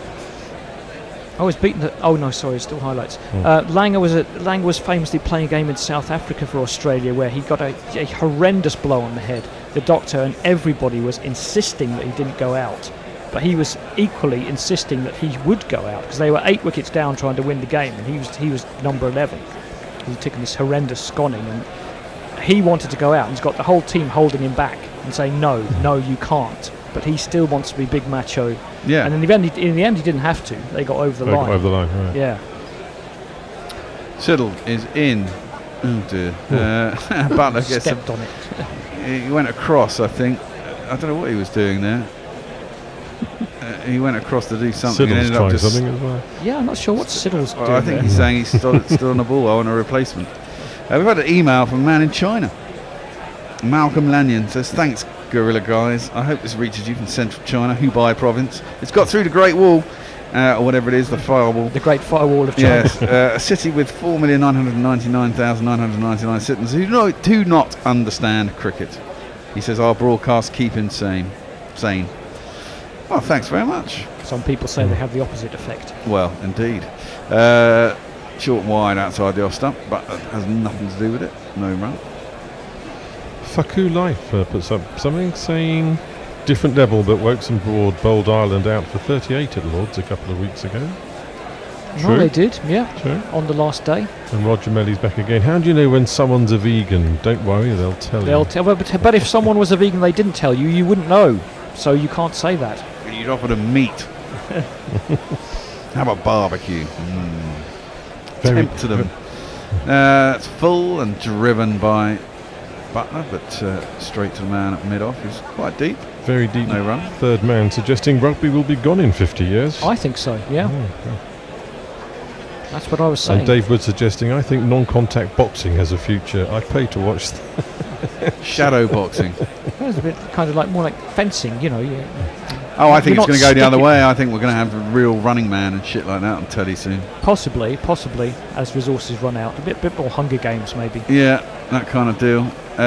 Siddle in, too wide of the off stump, but there's no need to play at that, and doesn't.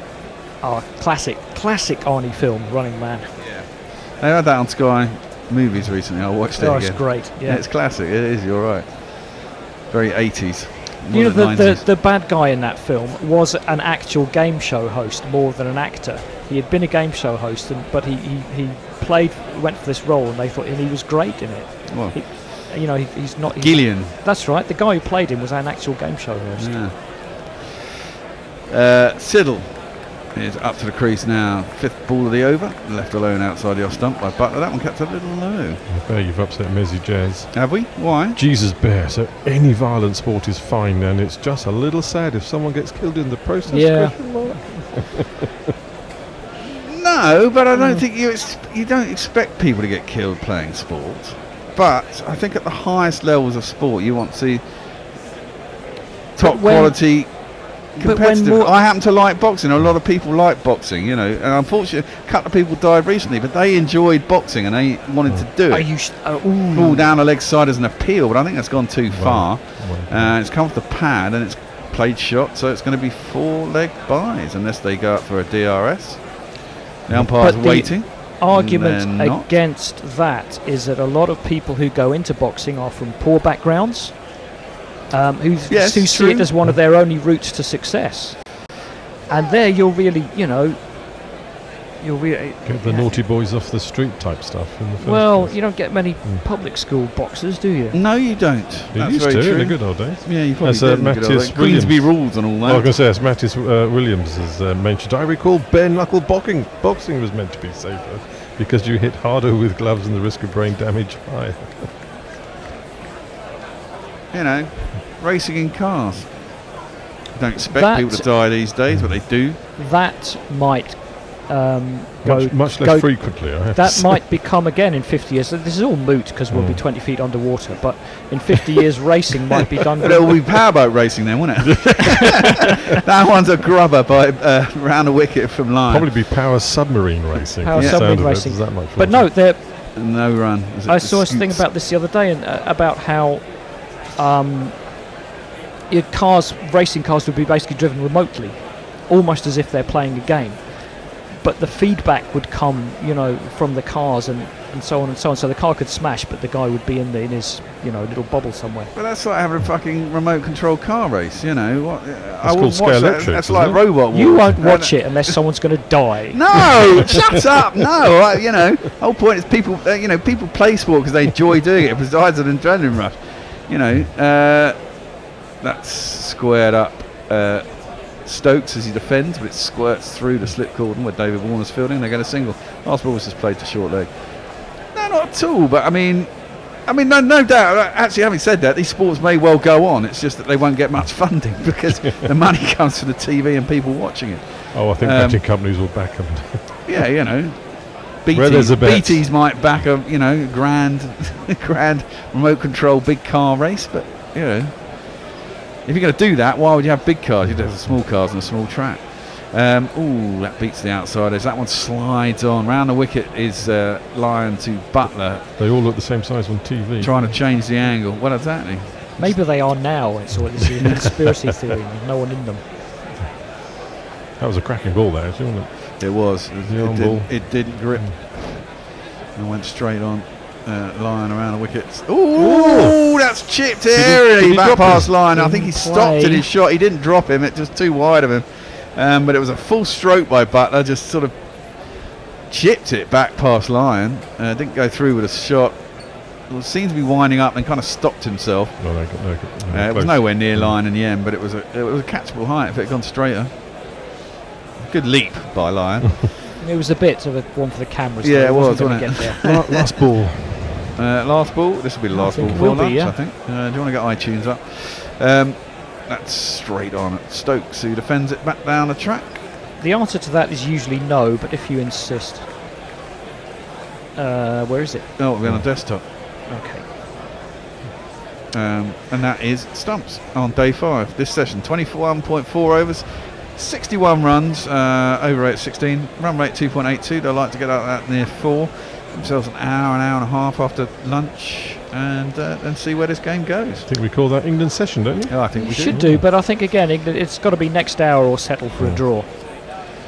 Kind of. I think they'll give themselves time, a little bit of time to bowl at them, no matter what, will they? Or they'll go, fuck it, we're just going to stick our feet up and they might go do headingly. Put some. That again may not be a bad idea. Put some more overs into the Aussie bowling legs, although they've got backups, haven't they? Let's try and find some Test cricket because we're playing Test cricket today. Okie dokie. Test 4 day 1. What's that? Just says Test 4 day 1, so I don't know what that is. England v South Africa. That's coming up in the winter as well, so maybe we can get a taste of that. Whilst you're doing that, England v South Africa first Test 2017. But go ahead, and then I'll put this on. Okie dokie. Des Rez at Swiss Online says listening in San Moritz. Nice, great guys. You're doing a great job. Hi to the wife Jan. Hello Jan. And with that, we're going to go to England versus South Africa 2017 first Test, day 1. Time has come, this is a cricketing emergency. Hear this call to arms for every cricket revolutionary. Take up your bats and stumps for the test match insurgency. At first they tried to silence us, but we would not be silenced. They threatened us with lies, so we threatened them with violence. Che Guevara, Sangakkara, Joseph Stalin, Douglas Jardine, Robespierre, Darrell Hare, Vladimir Lenin, O'Brien Kevin, guerrilla cricket. It's not about the winning, it's about how many rules you break. Even in cricket commentary, this is the best advice to take. Pick guerrilla cricket, it's the finest choice you'll ever make. There's so much more to cricket than rev counters and a slice of cake. But first they tried to sanitize us and clean up our act. But people like it filthy, and we know that for a fact. Fidel Castro, Lenny Pascoe, Carlos the Jackal, Umar Akmal, Mahatma Gandhi, Grant and Andy, Brendan Behan, Austin Ian, guerrilla cricket.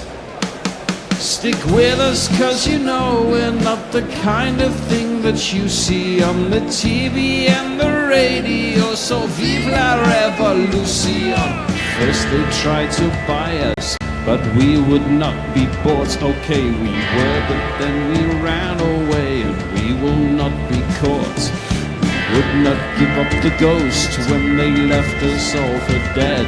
They decapitated us, but we just grew another head. Chairman Mao, Jamie Howe, Ho Chi Minh, Asif Din, Václav Havel, Graham Saville, No Surrender, Percy Fender, Che Guevara, Sangakkara, Joseph Stalin, Douglas Jardine, Robespierre, Darrell Hare, Vladimir Lenin, O'Brien Kevin, guerrilla cricket.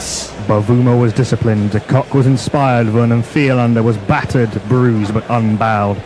But England, thanks to the magic of Moeen Ali and Alistair Cook and Gary Balance, have taken command of the first test there at Lord's. Welcome to GorillaCricket.com. You have made a very wise choice. You find England 216 runs ahead there, 119 for one. It is a glorious fourth day at Lord's and here in sunny Sydenham. I am Nakul Pandey. I will be taking you through the opening salvos of the fourth day. I am joined to my right by... Hello, my name's Alec. That's Alec Everlone on Twitter? Yep, Alec Everlone on Twitter. Yep, I'm Nakul Pandey, and to my left, reading your tweets. Hello, it's Liz the Cricket Vixen. Yeah, who's joined us this morning? Has anyone joined us this morning? Jay Grover's with us. Morning all. I just used product on my beard, so I'm feeling fruity. And over on Facebook Live, Mezzy Jez says, morning all, you look fresh and ready for a day of excitement. Excellent. Hello, Facebook Live, by the way. Pleasingly, the man who was battered and bruised and took a fearful battering to his right hand is back with us and back bowling.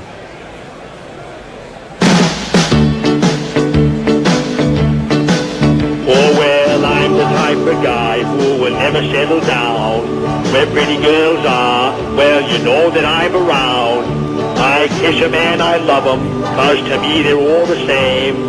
I get so gosh darn hammered, I don't even know their names. 'Cause I'm a philanderer, yes a philanderer. I sleep around. On the money right away, Vernon Philander from the nursery end, getting this one to jab back in from around the wicket. To the left-hander, Gary Balance, who from the crease jabs forward off the thick inside edge. He moves to 23. England are underway on the fourth day. He's got the face of a fat man who's just climbed the stairs. Gary Balance. He's on 23, and his partner, the former England captain, his first Test match not as captain for some time. It is this man. 5:17 for one. You look like you were having fun. Remind me.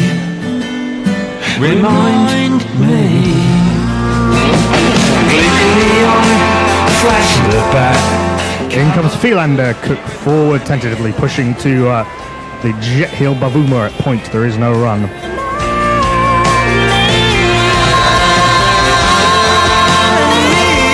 on, mate. You can do it.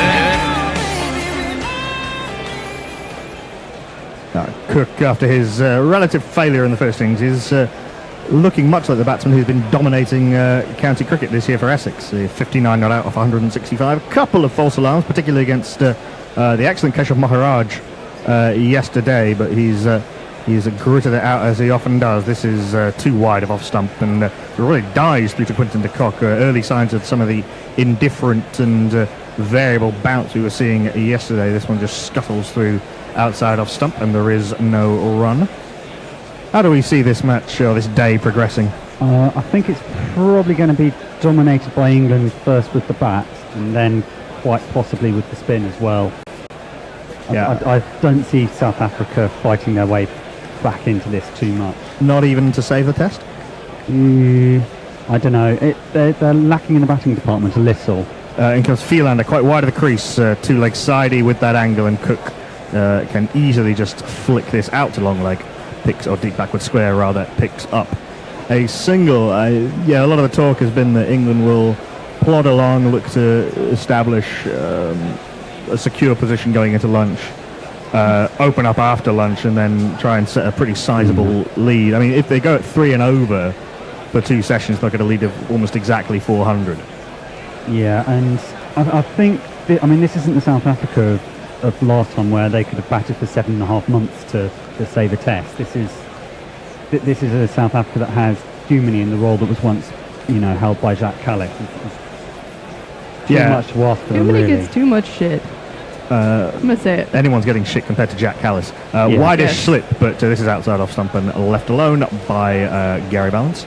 JP Duminy would, I think, would possibly suggest he's batting a position too high at 4. I'm not sure he's of that class, and I wouldn't suspect it would be too long before Quinton de Kock does get moved up the order. I know there's been some talk that he may even, our friend Gary Naylor was making this point in his piece, that eventually de Kock might end up relinquishing the gloves and becoming just a specialist batsman in the manner of, say, Kumar Sangakkara. That's not an unfeasible, especially with a batting average of 50. I think you can move him up the order, find a keeper that might average in the mid-30s, and have a healthier team in turn. Oh, that's a Jaffa from Philander. This one bounces off her length, illustrating the indifferent bounce I'll be talking about. Gary Balance actually played it pretty well, stood up tall, rode the bounce into the leg side. The first over goes for just the 2 runs, and we'll have a few more of your morning tweets. Batless says, morning all. Morning. Great day ahead. Pool, Gorilla Cricket on TuneIn, and my son turned 17 today. Well, happy birthday to you. Happy birthday. Happy birthday, Batless Jr. Ryan Howe says, morning Gorillas, 500 from England today. Unlikely, but... 500 lead? It's possible. It's very possible. Messi Joe says, what a great jingle to start the day with. Morning all. GPL by lunchtime today. Yes, indeed. Go to gorillacricket.com/competitions and enter the Gorilla Prediction League, the GPL. Guess the number of runs that will be scored in today's play. We've given you a few of our early suggestions. You pay £1 per guess, so go to gorillacricket.com/competitions and register or log in. We have a surreptitious baby giraffe from the pavilion end. Yeah, I keep losing the thing. Sorry, there we go.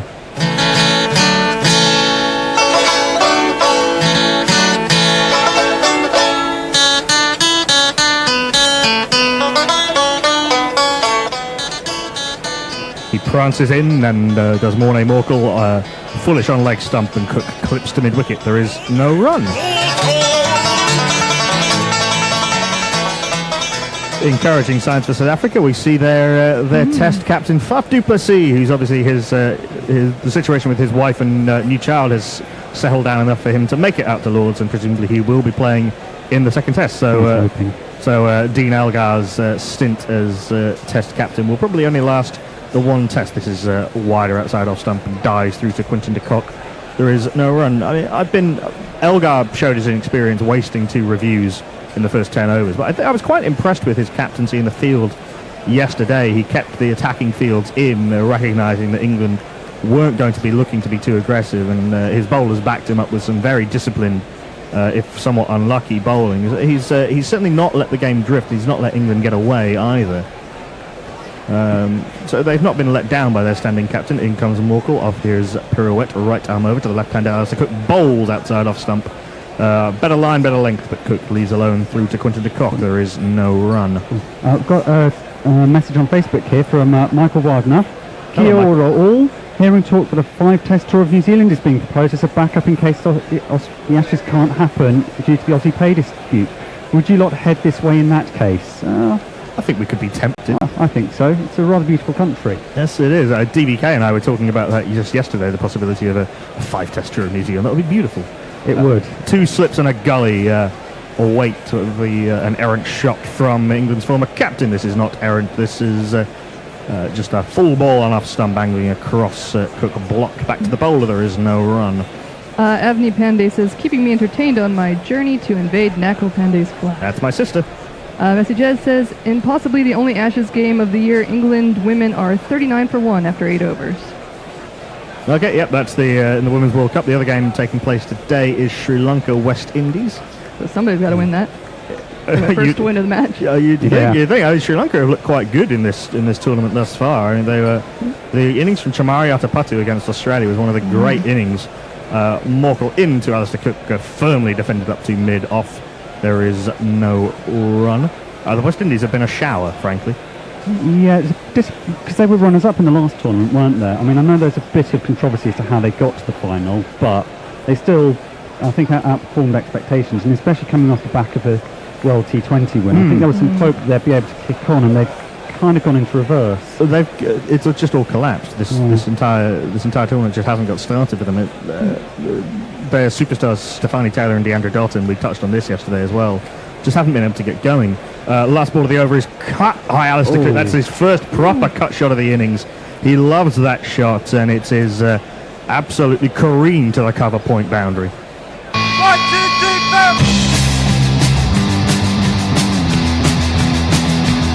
3, 4. In truth, it wasn't all that wide, but it was just short enough that Cook could rock back and crash it through cover. End of the over. Beautiful, Cook. Man Yank says, good morning from a warm and sunny Compton stand at Lord's. Hello, Man Yank. Upper Compton, presumably. The lower Compton is never warm or sunny. Lower's better. Yeah. Jay Grover says, today is the day that I hope to be totally proved wrong about balance and thus can phone my dad after church. Mogg says, I think it's time they livened up Test cricket with colored uniforms, fielding restrictions, limited overs, and fireworks. Messages says 11:45 close for the GPL. That's a bit mean. Is it? It does seem a bit mean. Was that yesterday or today? We might have to get someone to look into that. Yep. Yeah. Jay Grover says, I was listening to Graham Smith talking about Duminy on the radio. He didn't nip round to my local, and he suggested that he was very, very good and possibly fucked around in the order. Duminy has a good record, and he has this habit of making a big 100 right at the point of when he's about to get dropped. So does Behardine, to be honest. Not a big 100, but a reasonable 50. I don't think Fahad Berhadine's played a test match, has he? This from Philander is 2-leg-sidey on the angle from wide of the crease around the wicket, and Morne Morkel collapses at the ball, but collapses over the ball. Gary Balance picks up 4 to long leg. 2 + 2 is a man.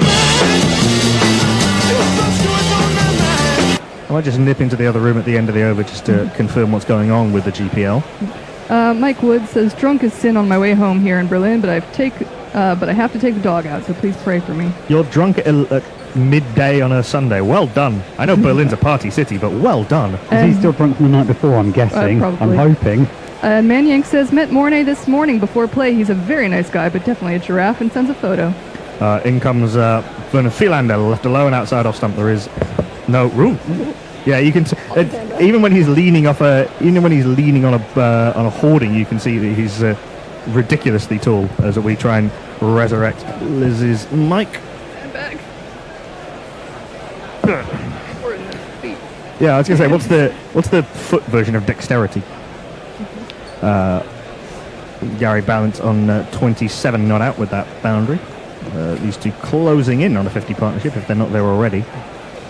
A couple of bat taps and a raise from Gary Balance. Another tap just for luck. Facing up to Vernon Philander, slowish and foolish outside off stump. Dribbles through to the cock. There is no run. I've had a look, and there do seem to be some concerns about Vernon Philander's hand. He does seem to be holding it quite gingerly after a fair few deliveries. I was saying he's been taped up. The reason he was off the field for a while yesterday is while he was batting, he kept getting hit on his bowling hand. Right. And he batted on for a long time after, made a very good, potentially very important 50, and was grimacing after every shot. I was working yesterday. I was taking his hand off the bat, and then he went and had an X-ray on it. It turns out it's not broken. He came back on yesterday and can now bowl again. It's very heavily bandaged though, and as Philander bowls this one tight to off stump, Balance pushes into the covers. There is no run. Yeah, I missed most of yesterday's play, and most of you guys as well, because I was stuck at work, and apparently customers want customer service when they come in and spend money. So it's a rather unfortunate circumstance. Can you not put it on over the speakers if you've got some? We've got speakers, we can, but sometimes the language is a little bit ripe, and also customers complain. apparently when I'm sat staring at my iPad, I'm not paying attention. In comes Vernon Philander angling into middle stump this time, and Gary Balance flicks into the leg side, fielded at mid-on. There is no run. PJ Mead says this is a new departure on Guerrilla Cricket. All staff with a BMI of under 25, but not lightweight commentary anyway. Not quite. Not quite either. Really not quite. BMI is nonsense anyway. Yeah. Mog says apparently both channels 9 and 10 down here are genuinely concerned that the Ashes in the BBL won't happen, but fuck channel 9. And Jonah sends us a tweet that Luke Fletcher sent out saying, thanks again for all the kind messages. I hope the ball is recovering as well as me. Yeah. Glad he's in good humour and indeed conscious. This is outside off stump and prodded with an open face by Gary Balance. 2 point end of the 54th over. England 129 for 1, lead by 226. And we've got another Facebook message from Shazad Khan saying, good morning, how are you, Mr. Pandey and Liz? Sorry, I don't know the name of the third guy. I'm Alec. I think match going to be drawn. Can you tell me about Rabada? What actually happened? Why was he banned? Well, firstly, good morning, Shazad. Good morning. Certainly our most flirtatious of our Facebook Live people. So Rabada had an outstanding few demerit points, as they're called, which take him back to school for an incident with Niroshan Dickwella in a one-day international against Sri Lanka, where they both barged into each other and were both trying to initiate contact. He then apparently, when he got Ben Stokes out on day 2, told him to fuck off during the send-off. Apparently this was enough to cause a further sanction, which means he will now miss the second test. Pleasingly, Joe Root showed the devil in him by opening up yesterday with Ben Stokes bowling at Rabada. And it was quite fun for a while. Morkel quite full, and Alistair Cook playing a passable imitation of a cover drive. Played a couple of those yesterday, which implies that he's in fairly decent nick indeed. This one just hits the fielder though, and there is no run. Yeah, I think the general consensus here was that the ban was harsh in the extreme. Yeah. Although that said, he picked up most of his demerits for the shoulder barging another player. Well, that one was fine, but just this one causing enough. Yeah, this extra bonus point, as it were. Morkel very full, and Cook comes forward again, fielded at cover. There is no run. Because it does quite paint the picture of Ben Stokes being like, well, I never heard such language in all my days. I think Alex Brown of the King Cricket blog very kindly pointed out that no one has ever told Ben Stokes in the past to F off, so it's a totally new experience for the gentleman. James Anderson, of all people, was saying that players should be aware of the stump mic. The grumpiest man in cricket. I was going to say, the one who charged after Bavuma going, what, and then threw a ball at his feet. In comes Morning Morkel, a good delivery, tight to off stump, coming down from the stratosphere, very full, and squares up Cook a little bit in a semi-leading edge all along the ground. Back to Morning Morkel. Morkel bowled brilliantly yesterday, and on another day, that's kind of the story of Morning. I say on another day, but it's kind of the story of Morning Morkel's career, is that he doesn't get as many wickets as the quality of his bowling would suggest. Yeah, they all bowled really well yesterday, and I mentioned it. I said everybody had a bowler economy of under 3, so I said South Africa bowled really well, and somebody told me, well, England actually weren't trying to hit it. Well, no, they weren't in a sense, but they didn't need to. Morkel outside off stump doesn't quite get up as much as Cook was expecting, so he has to abandon the really hard hit cut and just dabs into the offside for a single. Yeah, it was a really good last session and a half of cricket yesterday. I mean, you can't tell me that Alistair Cook went without a run for 14 overs because he wasn't trying to hit any runs. I mean, he was otherwise he would have let them declare. Oh, I mean, he was off strike for about 7 of those overs. Yes. In fairness, no, South Africa bowled well, and England were disciplined yesterday. They had to be against some very good bowling. They knew that South Africa were a bowler light yesterday. They knew that if they could just keep wickets in hand, they had so much time left in the game. As I was saying, if they go 3 and over, which they haven't quite been this far this morning, if they go 3 and over for 2 sessions, they've got a lead of 400. Ryan Howe says, if after lunch Stokes and Root are at the crease, just tell them to tee off. An easy 150 off 100 balls if it comes off. Peter Loy says, declaration speculation. Root keeps them going. Commentariat starts speculating, so I assume it's commentary, starts speculating that he's scarred by Middlesex. And then to shit with them all, he declares 1 short of that figure. So he's going to declare on 469 or something. Yep. Looks good.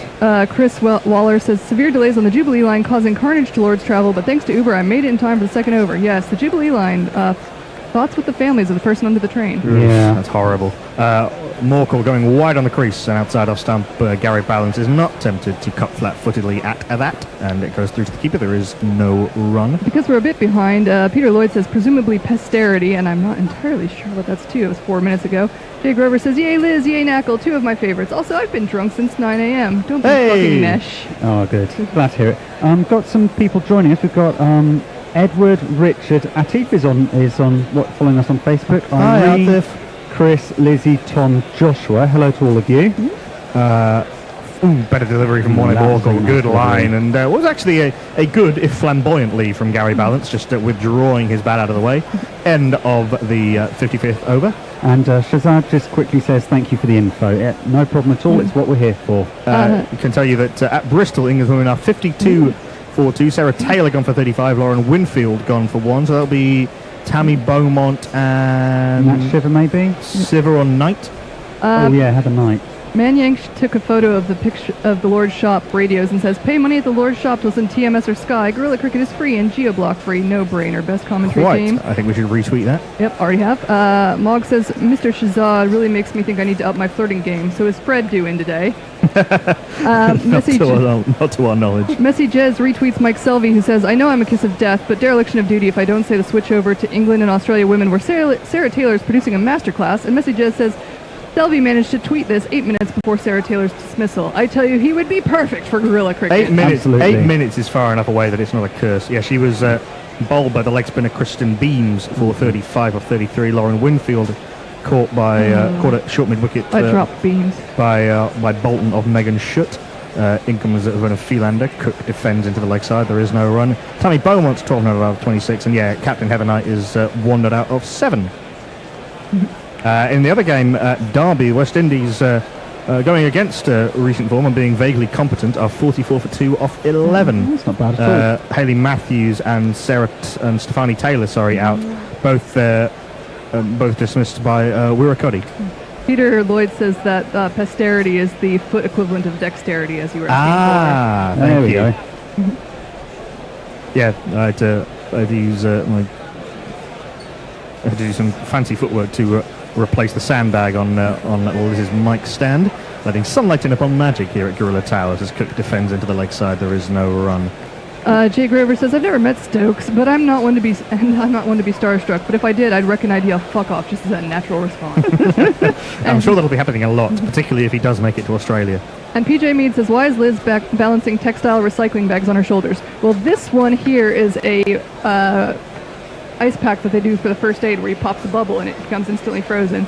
And the blue one is a cooling pet towel that you get cold and it freezes things, but our cat doesn't like it, so I've stolen it from her. Verna Philander very tight to off stump, speared in from wideish on the crease, and Alistair Cook has to jab hurriedly down on that one. Possibly actually not that hurriedly. He sometimes gives the impression of being hurried with that, because he playing around his front pad with that. The bat doesn't come down straight; it comes down from sort of second slip. Yeah. He does look a bit jerky at times, but he kept that one out perfectly well. Just the one slip in place now. Hashim Amla grazing there next to Quinton de Kock. The field's taken on more of a ring appearance to Freelander. Maybe that'll change when Rabada comes into the attack. England's Freelander bowls very full and nicely pushed by Alistair Cook. Will only be the single as mid-on. I think that's Elgar himself, the captain, standing captain, managed to parry this one to Rabada at mid-off, and it's just a single to Alistair Cook. I suspect... Not quite fully timed by Cook, just off the toe of the bat. I was going to say, thinking of Elgar, now that we've seen Faf, I would assume that their bowling issues, if Flander couldn't have bowled it, which obviously he can now, but if he wants to sit it out, will be sorted, because they'll bring... I can't imagine them dropping a bowler or a batter for him. And Faf has to come in. I'm not sure about that. They've got to drop a batter for him. I think De Brain might well be... He was the one who came in for Faf originally, as Balance pushes this one to cover. There is no run. I can't see them dropping a bowler, given that they're going to be a bowler light for the next test anyway. I was going to say, now that Flander can play, we don't have to worry about the two bowler situation. Oh, no, it was the possibility that they could have only had Rabada and Freelander and then had to chip in with overs from Duminy. Elgar himself bowled a little bit of left-arm spin. Well, so left-arm slow. Left-arm slow. We've seen De Brain bowl some medium pace. So I think maybe we still don't see Morris. Possibly. Oh, for the next test? Yeah. Well, with Rabada out for the next test, it's a possibility. Sorry, as Freelander bowls the last ball of this over, which is angling into leg stump, flicked into the leg side. There is no run. That is the end of the over. I was surprised that Morris didn't play this test. I was too. I know. He's I'm a big fan of Chris Morris. He's improved a lot since he made his test debut against England when England were over in South Africa. And Antoinette Muller, who's one of our contributors, was saying that she didn't think he was a test cricketer. I think he's improved a lot since then. He's a genuinely quite quick bowler, potentially a very destructive lower order batsman and a good fielder. Well, he scored a 4 with his first ball, took a wicket with his first ball, and I think played an ODI winning hand in the ODI series as well, that probably tipped the whole limited overs leg of the tour back in South 60 something or 30 something, wasn't it? I think if he hadn't done that, then odds are they'd have just been whitewashed across both formats, because they just had no belief at that point. Morning Morkel continuing. He has 2 slips in. There's Amla at first and Elgar at second. This is outside off stump and cut with no power or timing by Cook to cover. There is no worries. I should just mention patreon.com/Guerrilla Cricket. We are all volunteers here. We volunteer our time and our transport monies to bring you every ball of England international, every ball of cricket at international level that England play, as well as every ball of every major tournament and sundry others, including the excellent India-Australia series we covered earlier this year. If you'd like to help us keep going in this noble, if ridiculous aim, patreon.com/Guerrilla Cricket. Chip, stick a couple of quid our way per month as Cook drives fluently. There is a man out there on the cover boundary. It's Keshav Maharaj, so it'll just be a single. Yeah, so it's recurring monthly donations, as much or as little as you would like. And so I will, at the end of the over, go through some of those. Actually, no, I'll do it between balls. Some of those who have joined that exalted list. We have Mog, we have Jonah, we have Diane Patterson, Peter Fiddler, Chess Grandmaster, Kevin Partington, Bob Maxwell, Steve Pettifer, Jane Francis, Katie Cooper, Rahul Anantaraman, Dr. Matt Burley, Paul Collins, Jay Grover, Chris Waller, who's there at Lords, John Rogers, Christopher Barlow, Terry Francis, Croydon Mike, Anna Forsyth, Matt Toohey, Niall Connolly, Nicola Wright, David Wood, Harry Shaw, Adelaide Barmies, I Break Off, Gary Balance facing up to Mornay Morkel, who tight to middle and off, defended by Balance, back to the bowler. There is no run after the Adelaide Barmies. Kanan Pandey, my mum, James Sutton, Benjamin Orkle, Paul Jones, Jeremy Henderson, Alex Thomas, Philip Shaw, Peter Lloyd, Jack Pyle, Steve Bryant, Nathan Halley, Will Warren, Graham Smart, and Mark Zip.